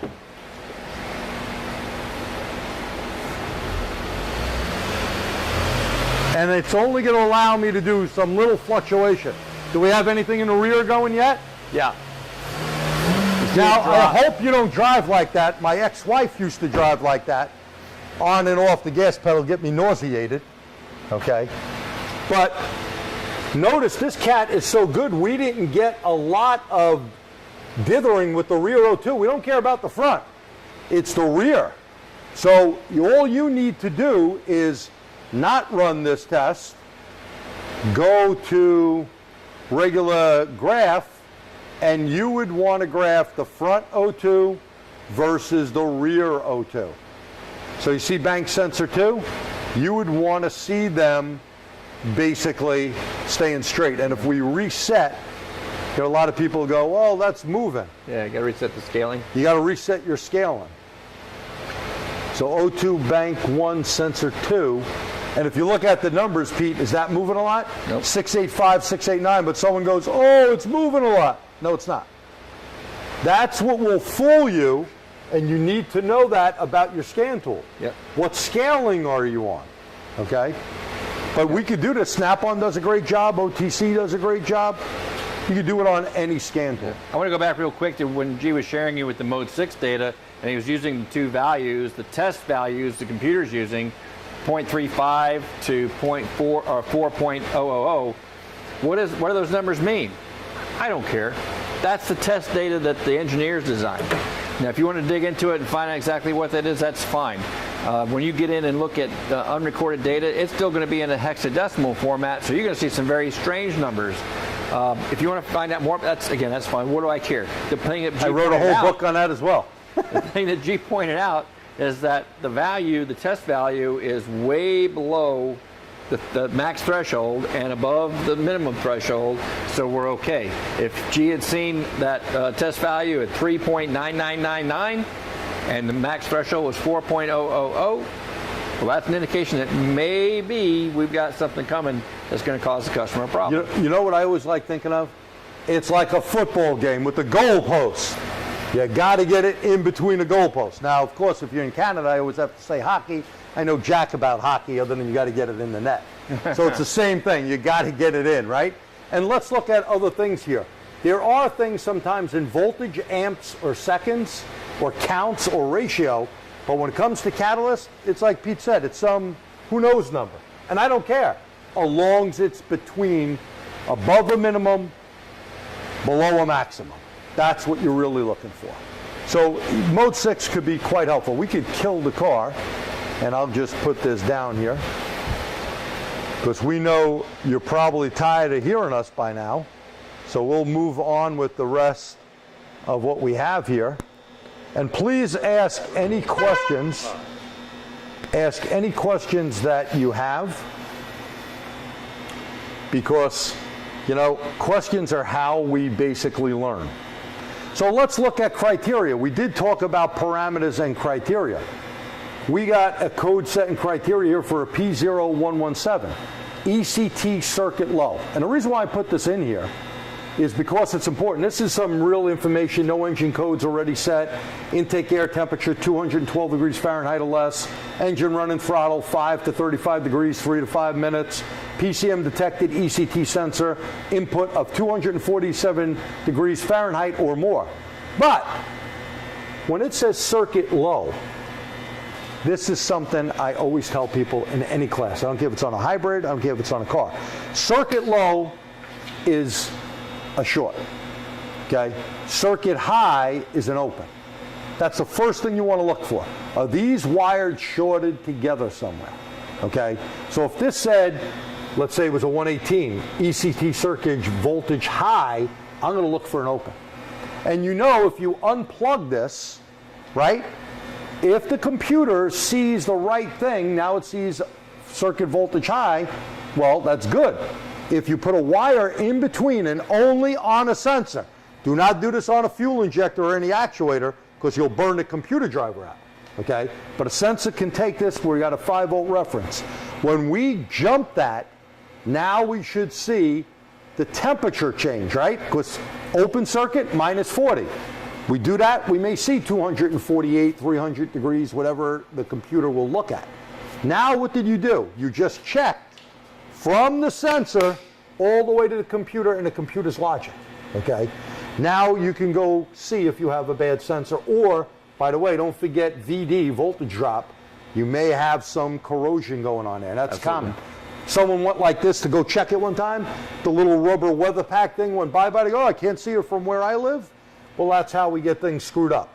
If you lose the weather pack, do me a favor, do yourself and fellow technicians a favor, at least put some dielectric grease in there to prevent moisture from coming out. Or buy a new weather pack or a connector. They do sell them. So freeze frame is single snapshot. If you look at this, it had a misfire on cylinder 4, P0304, but it also had a P0157 pending code. Now that's important, that pending code, circuit low voltage. So you know what I'm going to look at? It's telling me it has low voltage. I'm going to check to see if that O2 sensor could actually move from low to high. And that could be simple as me brumming, okay? It doesn't say heater circuit, but I would look it up in All Data Mitchell, whatever, and see what that is. So freeze frame, there's always at least one stored. And notice how we have only the one freeze frame, but we do have that pending code. And the mill is illuminated for that. So you want to tell the customer, hey Pete, you know, you got another problem. I'm going to fix the misfire, but get something else going on. That's how we make money. Before you get off that slide, I want you to point out, not all the scan tools tell you what code set the freeze frame. Not all codes will, not all scan tools, Pierre said, will tell you what code set the freeze frame. That's because there's multiple freeze frames. Right. So you got to be careful. That's an overwritten stuff.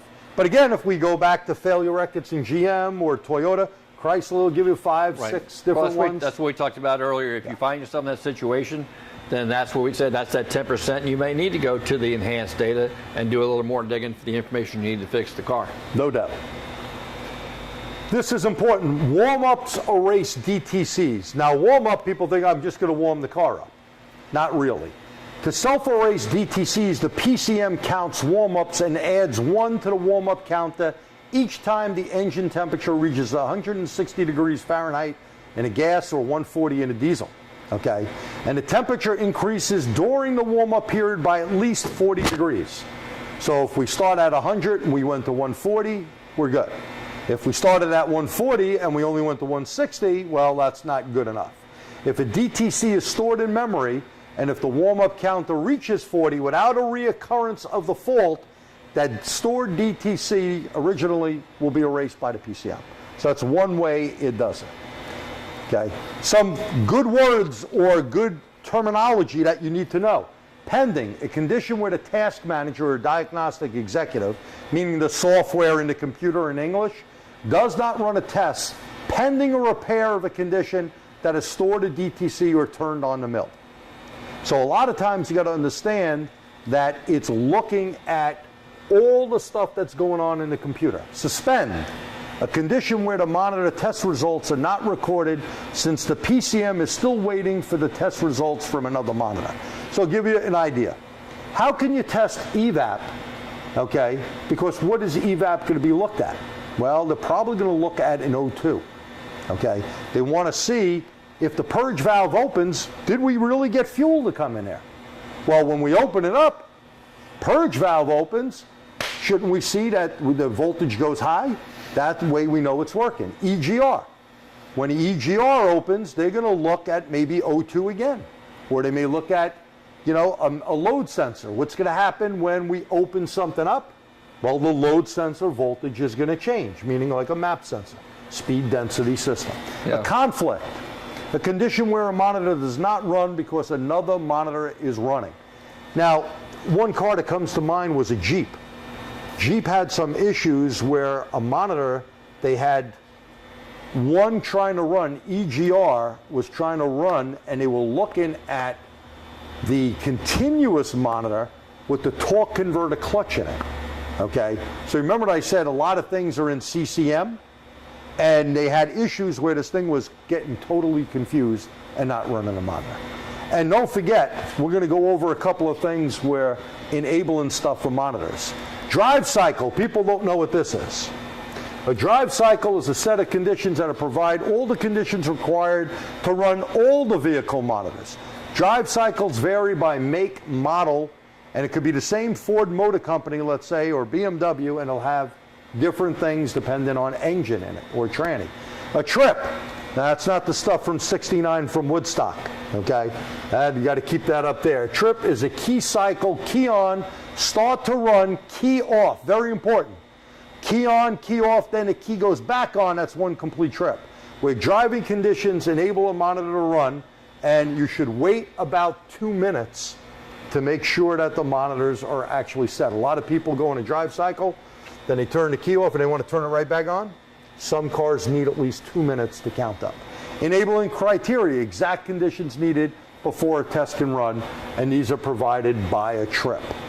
So these are things that you need to kind of know. And again, if you went in, courtesy of all data, it's just factory information copied out. A trip refers to the set of driving conditions necessary to provide the enabled criteria needed to run a monitor.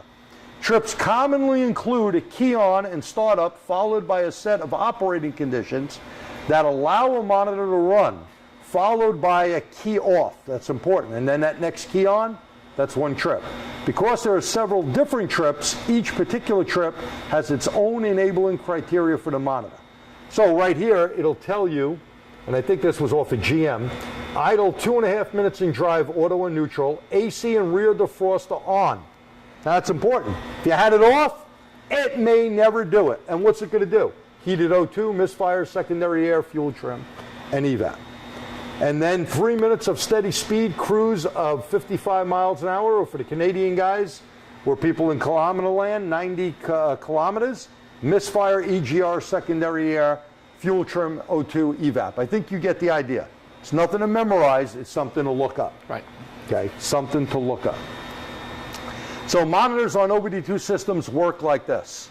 Onboard test results programmed into the PCM, check the vehicle systems. They look at everything. These test sequences are called monitors. So if everything is good that it checked, a monitor will become ready.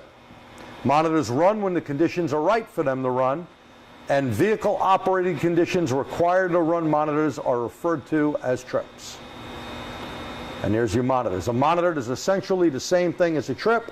A monitor runs after one trip for a one-trip DTC, and Pete alluded to this before, 2 trips for a 2-trip DTC, and up to 80 trips for a non-critical fuel misfire related fault.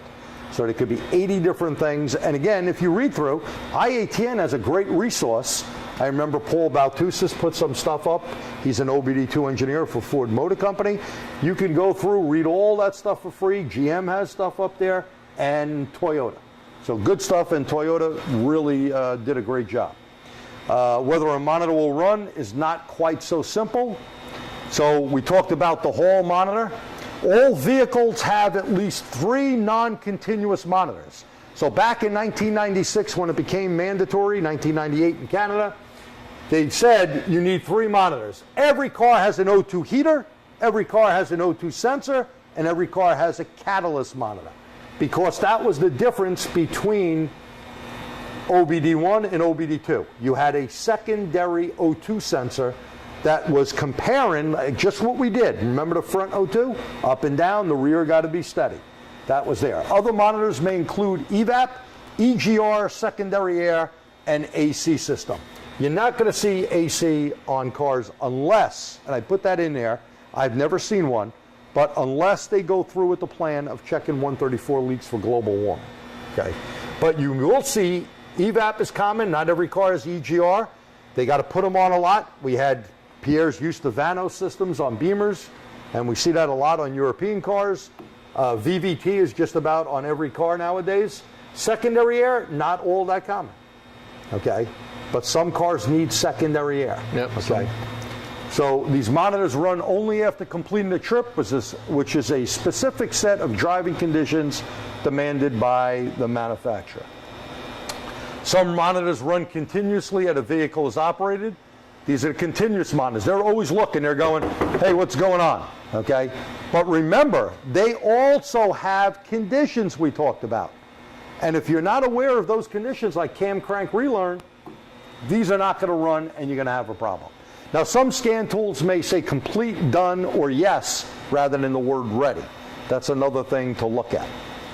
And here's a list here of non-continuous, not supported, okay, or unsupported, means that car does not have those. This car does have EGR, O2 heater, O2 sensor, and catalyst. Now again, 2001 up in most of the United States, in emission states, you need at least every monitor except one. Under 2001, you could have 2 monitors, so 2 of these don't have to be ready.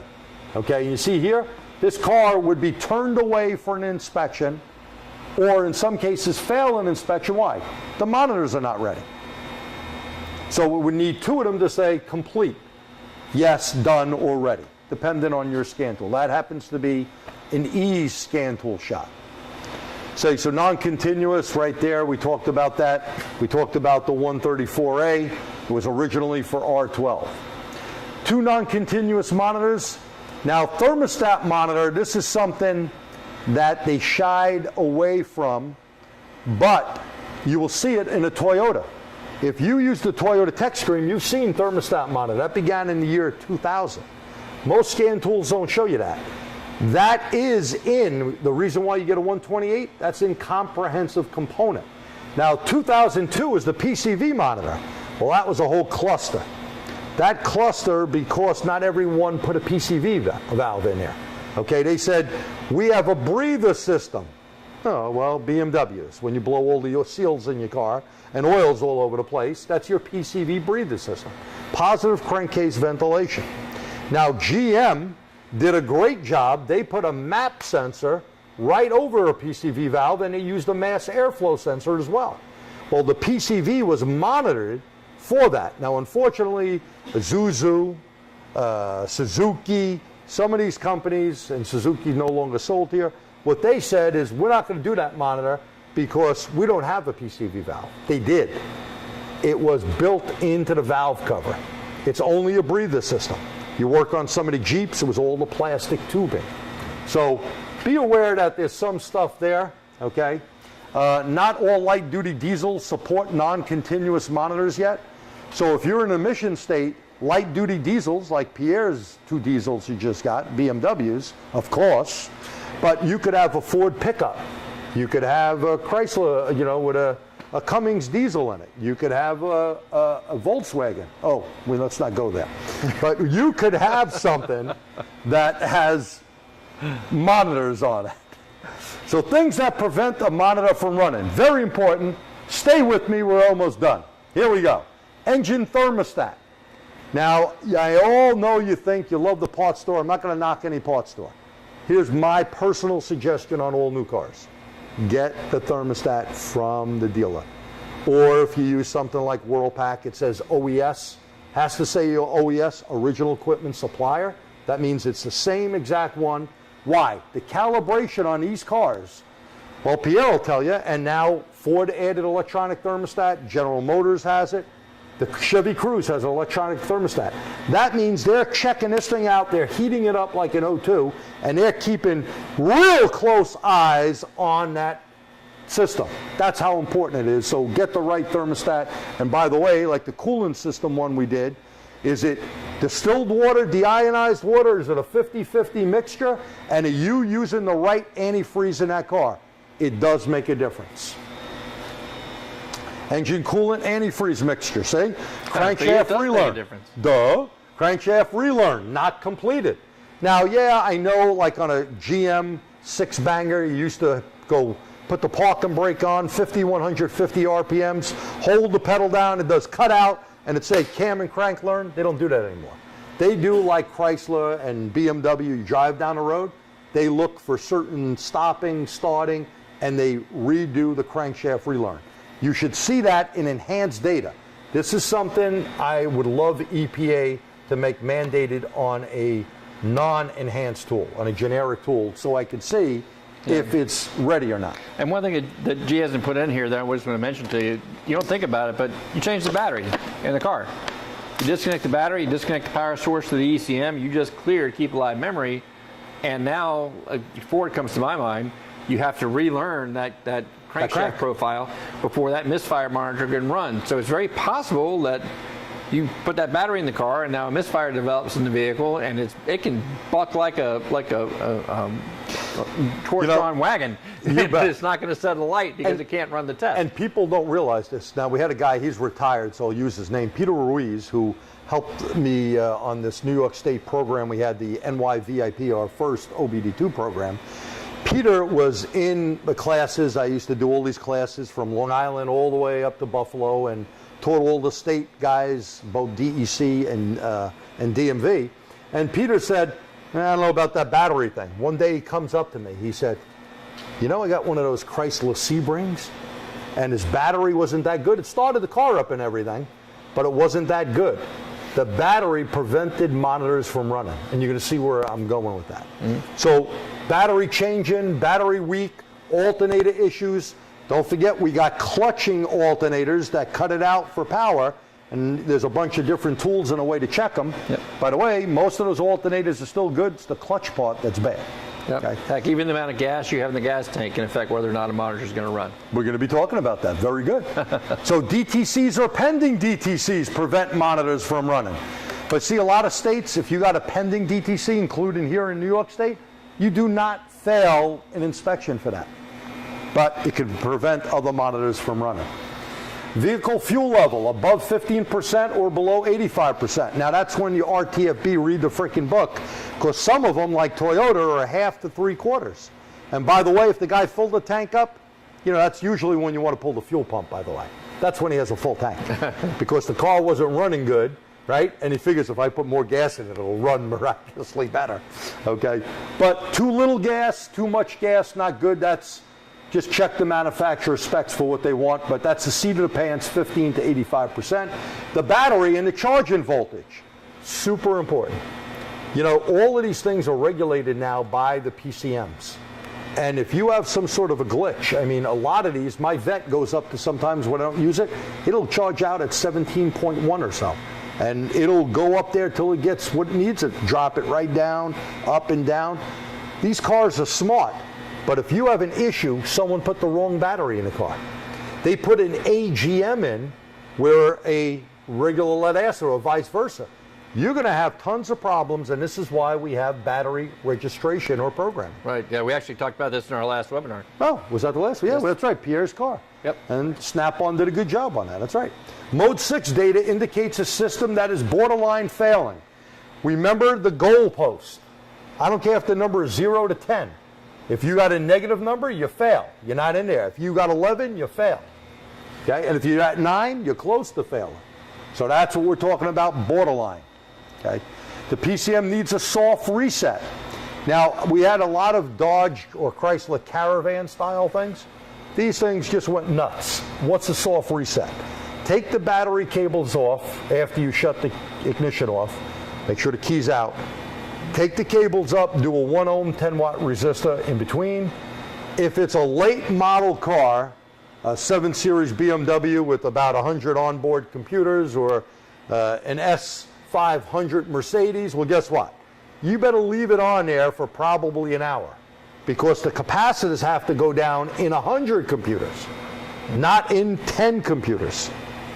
And don't do this with the cables. We used to do this for years. But what you're doing is causing an arc, and you could actually cause problems in the computer.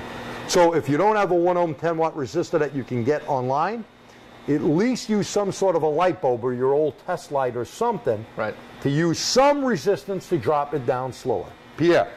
Bernie and I had a discussion about this. It has to be at least 15 minutes, not just because of the capacitors, but because there are timing circuits that stay alive regardless, and they have to see 15 minutes of silence on the networks to reboot themselves. That's a good tip. If you couldn't hear Pierre, him and the genius Bernie Thompson, okay, we call the AKA Bernie tool stuff. This guy's a walking genius. He said, it's not only, computers got to go to sleep, there's stuff going on the network. And you got to make sure everything goes down, so at least 15 minutes. Right. Years ago, we just put them on for a couple of minutes, but I noticed with these late model cars, it won't bring all the rest of them down. You will only clear some of them, so be careful. That's a reset. And a lot of times when you do the reset, there's something there's something that they call fast relearn. When everything is brought down, is something in the program that says, expedite the monitors to run. So I've had some very good luck doing that, and it works quite well. So things that prevent monitors from running, there's no hocus pocus here. The previous need to be correct in order to run it. On extremely tough to run monitors, some vehicles need you to artificially set a DTC to wake the PCM up. Now, what do I mean by that? An open circuit on most of these. If you shut the key off and you pull a fuel injector wire off with the key off, do not put it in or on. We start it up, we're going to get a P02 code. The fuel system is going to monitor an open circuit. All of a sudden the computer goes, whoa, whoa, whoa, what the hell happened here? We have a problem, now it starts working. What you need to do at that point, shut the key off, put the wire back, clear the codes, go take it for a ride, and most of the time that works. After making a misfire or some other malfunction, a DTC will be set, erase it, and afterwards complete a drive cycle. So that type of stuff. Here's my 1 ohm 10 watt resistor. Okay, I have that right in my toolbox. We use that quite a bit. Here's a little tool underneath here, this Ready Scan. That's from OTC SPX. A couple of companies have that, where you could see if the monitors are running. It beeps at you. So it's a little device that there's a couple of companies now. DrewTech makes one, a few other companies out there. You stick it in and you can give it to the customer and tell them, when that thing beeps or it's green, come back and we'll inspect your car. Okay. So caution, disconnecting a battery on some vehicles, and this is important, drive-by-wire. Have you worked on Nissans? Oh, yeah. Or Volvo, and you can't get the idle back right? And then you're going, that stupid idiot, gee, he told me to disconnect the battery? Well, hold on there. You better have the right software so you can do that. And by the way, those radio codes that the customer likes and they want their seat in a certain place? We had some lady who went nuts when her seat freaked out on her Mercedes, okay? Not my problem. But these things have to be told to the customer. And radio codes. Well, I have a radio code? Yeah, your radio ain't gonna even work. Now, Mark Warren always used to say this, shut the radio off, shut the air or heat off, they'll get the light fixed. So if you connect the OBD2 system to something like the entertainment system, or however they call the new system these days, well, bingo. Infotainment, that's it. So in this case here, disconnecting it, be careful, make sure you got security codes and stuff. If you replace an O2, a MAF, or other part with an aftermarket part, and it's not completing monitors, you may want to replace it with a dealer one. Yeah, I was going to say, just really quick, I want to put in here about the use of aftermarket parts too. Now, I used to be one of those guys that, what we used to call them the white box parts. These were the bland, generic box parts that you didn't really know where they came from. So I was always very leery about using aftermarket parts when dealing with the drivability. I always preferred to use the OEM part. But when I got involved with the magazine, I began to meet a lot of these aftermarket companies like Federal Mogul and Bosch. So they make some for the OEMs. These are the guys that make those parts to begin with. So if you're sticking with a name part made by these companies that are making the parts for the OEM, or like you point out with Worldpac, the OES stamp, it's an OEM supplier. It's not a problem. Then it's not a problem. Right. And when you look at it, let's take an O2 sensor. You could get a good Denso, Nippon Denso, Delphi. These are all good stuff. But when you replace the one that's in the vehicle, you need to count how many slits it has in it. And are the slits in the O2 this way? How many? Are they this way? Are they that way? Are they little holes? And how many? Why? Because when the exhaust manifold was designed, there's the flow, how it's coming through, and you need the right sensor in there. So it could be a great part name, but it could be the wrong one. We had one recently from a dealer, okay? The guy looked up the wrong thing, gave us the wrong sensor. Of course, it didn't work real well. Okay, so you got to be careful. And Pete's right, there are manufacturers, I mentioned Delphi. They make it for the OE. I mentioned Denso. They make them for the OE. So, you know, we do a lot with WorldPack. We do a lot with other companies, something like Advance that sells Federal Mogul and whatever. A lot of this stuff, if it's OE, you can get a bearing that says Federal Mogul on it from the dealer. Well, you could have bought it cheaper. So I'm just saying, when aftermarket parts, be careful the part you put in. Right. Okay? I'm not saying you can't use it, but be careful. Okay? And here, this is a good example of Toyota. The next example here. Now look at this. It says a monitor will not run unless the mill is off. Fuel level 1/2 to 3/4. So you remember I said look up the manufacturer? This is criteria. Readiness monitor drive cycle for EVAP. The vehicle is 7,800 feet or less. Oh, if you live in Breckenridge, Colorado, sorry dudes, you're never setting that monitor. It's not happening. Okay. ECT between 40 and 95. You're in Phoenix, Arizona today, you're probably about at 110, 115. Sorry, you ain't running that monitor. You're in Fairbanks, Alaska, well, sometimes in the winter you have to wait till July. That's when it's going to warm up to decent temperature. So intake air temperature, same thing, and cold soak. So criteria is important, and look at these guys. Rule of thumb when ECT and IAT, when the car is cold, 5 to 10 degrees difference. What they tell you, before starting the engine, the difference between the ECT and IAT must be less than 13 degrees Fahrenheit. So they get a specific feel. That's why information, this is right out of Toyota, courtesy, and thank you, Toyota, for the use of it.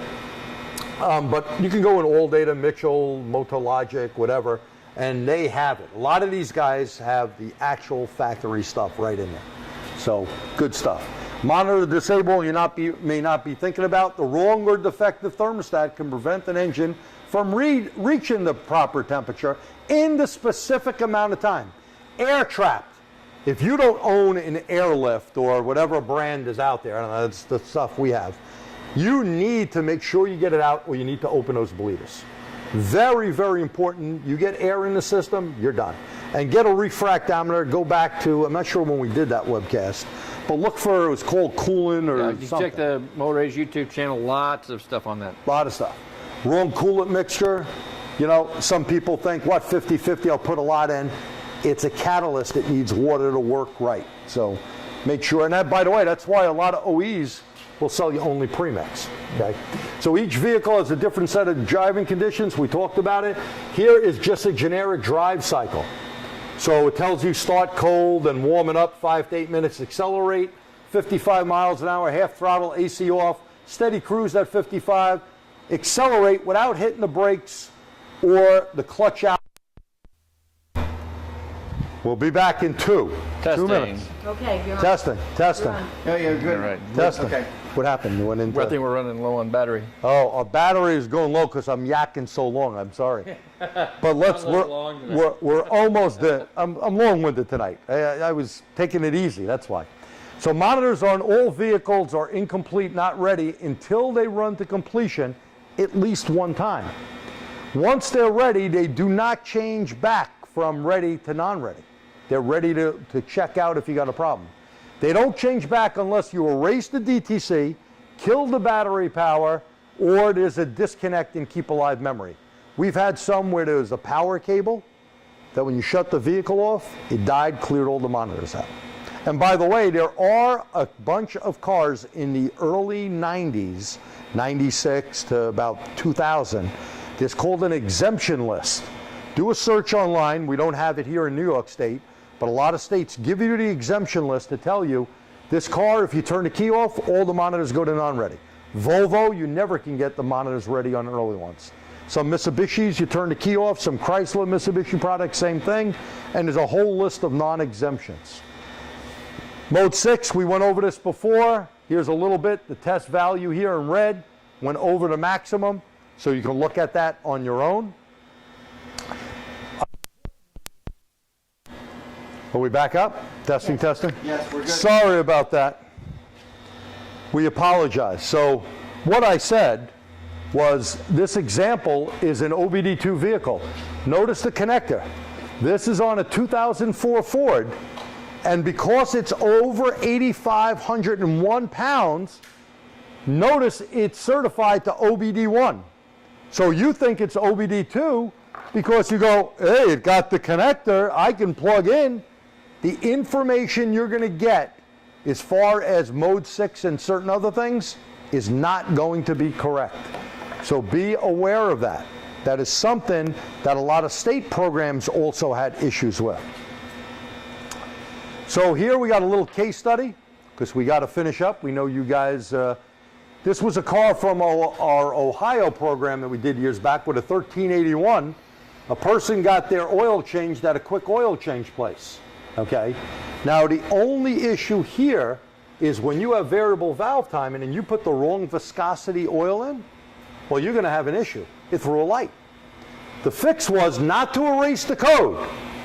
Now a lot of people think they don't erase the code. Change your oil and filter, drive, we'll put it on, we'll take it off. Now that's on most type of vehicles, and we've seen this quite a bit. This is just one stuff here. We had a Mercedes come in 2007 with a 2187 to 2189. These are OBD2 generic codes. Intake manifold rotor stuck closed was a P2006. System lean 2187 and a 2189 bank 2 system lean. The freeze frame was for 2187. The temperature was at 204 degrees, 23% load. Fuel trim long term, bank 1 8%, bank 2 6%. RPM was at idle at 721. Vehicle speed, if the eyeballs will see VSS, 1.8 miles an hour, less than 2 miles an hour. Now we fixed this particular vehicle, as you can see here, using generic OBD2. Okay, so you can do that. And look here, the problem was an intake vacuum leak. We used the Bernie tool, and we see that fuel trim is 11 and 14 at a low RPM, okay, at 600 and to 1,000 RPM, and at 10% throttle. Now, for you people that don't have this particular tool, have you ever noticed when you see fuel trim, you could have 2 fuel trims on each car, 1 for each bank, right? But you ever notice where it says fuel trim cell? That cell is telling you, like, Bernie made this. And this is based off SAE fuel mapping. I always tell people, go to the SAE bookstore and buy what I call the Automotive Bible, the Bosch Handbook, version number 9. It's about 50 bucks or so. It's a great book. A lot of good information from fuel trim to diesels to brakes. Make a long story short, what he's done is incorporated this in. So if you see fuel trim cell number 3 or 4, that means, and the fuel trim's high, you got a vacuum leak. If you see it maybe at 10 or so, maybe you got a sensor problem. It's in a minute. If you see it at 20 or higher, you probably have a fuel filter or fuel pump problem. Okay? But it's a lot easier if you use this. And again, I always say I get paid twice for this. This was a real car that we did right here, and then I use it in my classes because it's a real deal of how to diagnose and fix a car. Here's a 2003 Audi that came in.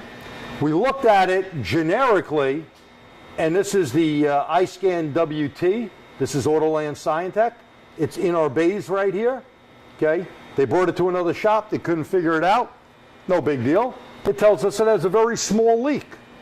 Well, we looked in all data on this, and we've seen an easy way to test it was with a vacuum pump. In fact, there's a little video posted to our TST website.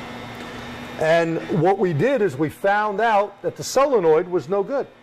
And if you go back to the old BMW setup, they used vacuum in Honda. Then they started using pressure, and now everyone either says a smoke machine, or some people don't like using smoke because they said it'll contaminate charcoal. You may just want to use CO2 in a tester. So we put this in, fixed it. Now here's a generic OBD2 car. And by the way, you need to know when to say, yeah, I got a flashing mill light, random misfire. Well, it was actually cylinder number 3. We did this unsynced. This is an old Fluke 98, but you can do this. We did this a lot with different lab scopes, Pico, E-scope, Snap-on, OTC, fluke, who cares? Well, right away we see you got a dead cylinder. The guy goes, tune it up. Not a tune-up. We had to show him. He didn't understand this. We said, look, you have about 40 pounds of compression. The motor is done. You need to remove this head and at least go further. You may have a block problem. So sometimes you need to go check in the basics right away. Now, if you have a scan tool that does this, you can do something like this that we just did before the webcast. Okay, so here is relative compression. I got to lower this a little bit. Okay, so now when you look at this, this is done off the E-scan, just like we do on the Ford IDS or the GM or the TechStream on certain cars. Here, if these numbers are high, it'll tell you got a weak cylinder. Here's a scale. And all these peaks here are basically looking at voltages is how we do it, just like we did before. So now this is built into the new E-scan. This is a new thing that's out by them. And we always have to check the basics, Pete, because OBD2 is not going to work when people say, give me a tune-up or throw a mass airflow in. How about if your mass airflow problem or your map sensor problem is caused by bad compression? You need to check the basics first, and people don't do that. So always go with the basics, and you can't go wrong. We're almost done. A couple of more slides. And if you have questions for us that you can't get answered tonight,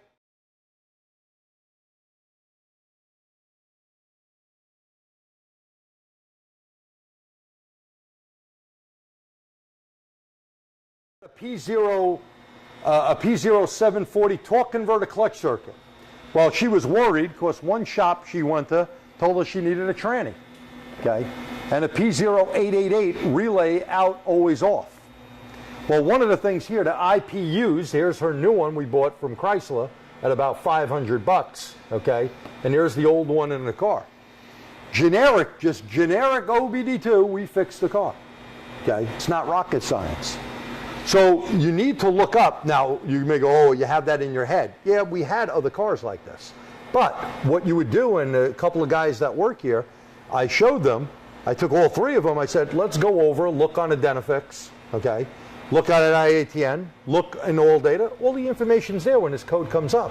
Telling you to check it.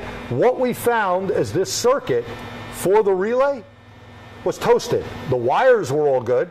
There were some mice little burrow nest in there, and some wires were not eaten up. We've had some before with wires eaten up. The wires were good. So it's something that you need to really look at. Here's another one real quick. A 171 came in. A 171, well, that could be a lot of things. Could be a vacuum leak, but you see what we did? We used our flow gauge. The vehicle lacked power and everything, and we fixed this car because we seen a little over 0.3 of a gallon on this 6-cylinder motor. This thing needed, at least on this 306 cylinder, it needed 0.4 to 0.5 of a gallon minimal. It had the right pressure. Forget about pressure. Everything is flow. And that could give us a 171. So it's a matter of looking in there. And Ford has a very good chart that'll tell you look for lean things. Could be a clogged fuel filter, could be a voltage drop at the pump. In this case, the pump could not put out the right volume. Look at the gas readings before we fixed it. 2,000 parts per million hydrocarbons, not the year 2006. That was quite a few years ago, 10 years ago actually. We have CO very low, 0.55. Lambda, 1.71. When lambda is high over 1, it's a lean condition, not a rich condition. Okay? Under 1 is rich. And look at our oxygen level. It's not burning anything, it's pumping out oxygen. There's 19 to 21% oxygen we breathe in the air. I'm consuming a lot of it right now. But there was 11 coming out. We should have less than, it should be 0 point, like maybe 2 or 3 or less. And combustion efficiency low, so we confirmed it, we fixed it, and a gas analyzer is a good tool. Have nothing to do with emission test, a great tool to have for many things. And I'm done yakking. You can take over. I'm exhausted yakking. Well, guys, you sure got your money's worth tonight, even though if it's a freebie, it does. You got like the full class from the G-Man here. We can't tell how much I appreciate it. But again, a lot of things that he shared with you, I think you'll see that very basic OBD2 scan tool that you've got in your toolbox can do a lot more work than you may have given it credit for. It can help you fix a lot more problems than you may have given it credit for. I want to take a moment to thank again the Commitment to Training partners who are making not only this webinar possible, but 3 live events. We've already completed 1 at Washtenaw, still 2 more to go this year. These are free events. If you live in Appleton, Wisconsin, please, and you haven't registered already, sign up for it. It's a free event. It features G. I'll be there. We've got a couple of the Fox Valley instructors doing some hands-on stuff there. Of course, if you're the collision side, there's some great guys doing some collision information for you there. It's just a lot of education available for you. And again, it's free to attend. You just have to get there. And you don't have to live there. Just if you're in driving distance, you want to drive Absolutely. in. It's a whole free day with a whole bunch of good people. Right. When you go onto the registration site, and you can find that on the Commitment to Training Facebook page, the Motor Age Facebook page. If you get our newsletters, it's in there. There's some room blocks that we have set aside. If you want to come in out of town, stay the night, so you catch that training, please take advantage of it. Next one up there for me, please. That's what we just talked about, Appleton, Wisconsin. Mike Anderson's going to be there. Greg Marchand, CarQuest Technical Institute, he's going to be there. It's just a lot of great course material there. And the next slide, I think, features the... Well, hang on. But let's not forget Auto Mechanica in 2017 in Chicago. Oh, absolutely. Because we had it in 2015. We had thousands of people come out, great instructors. So get yourself ready to get your butt out to Chicago. July, you can take like a little vacation, maybe get on the water out there on the lake. Yeah, I mean, I can't stress this enough for you guys. We were very fortunate to have the corporate help that we did last year. We put on a tremendous training schedule. I mean, the best names in the business were presenting there. All you had to do was come, and we're doing it again in 2017. All you have to do is come. You take 3 care days, of your right? hotel. 3 days of training. Thursday, Friday, and Saturday. Thursday's 1 session, Friday, Saturday, 2 sessions each. 5 total class sessions. You get to pick which ones you want to see. Again, G's there. Bernie will be there. John Thornton, Scott Manna. I mean, if you can think of a guy that you'd like to see, odds are he's going to be in Chicago with us in 2017. We're putting the paper together. The registration site have not yet opened, but we did listen to what you guys had to tell us about the last year. When the training's going on, the trade shows open, or not open rather. When the trade shows open, training's not going on, so you're not going to miss one for the other, number one. We're also working very hard to find the most affordable housing opportunities that we can around McCormick Place. For some of those that, hey, 35 years raising a family, we understand that. That's why we're doing what we're doing, is to make sure that training gets to the men and women who need it the most, the guys who are really out there busting their butts to make a living. So take the train into McCormick Place. Transportation is going to be made as easy as it can. We can't make it any easier for you. Yeah. You just have to get there. Okay? And Pierre, you had a very good rate last time in Chicago, right? Yes. So there are hotels other than the yes. ones that I guess will work with us. You don't have to stay at the Water Astoria. You can stay at the Holiday Inn or the La Quinta. It'll work. And we'll get you to the training. All good. All good. All right. So here's, if you want to come to Fox Valley, here's where you go, motorage.com/Fox Valley. That's where you can get signed up for the site. And of course, there's links there to take you to the rest of the Commitment to Training program. If you haven't signed up for the Commitment to Training group, I advise you to do that too. That way you're going to know when these opportunities come to pass. Included in that also are deals from the sponsors who are providing this training for you. Opportunities for motor age training for products there that'll help you with your ASEs, for example. Just a lot of stuff there for you. Yep. Thank you for all those sponsors that make this possible. And here at TST, don't forget to go to our TST YouTube channel.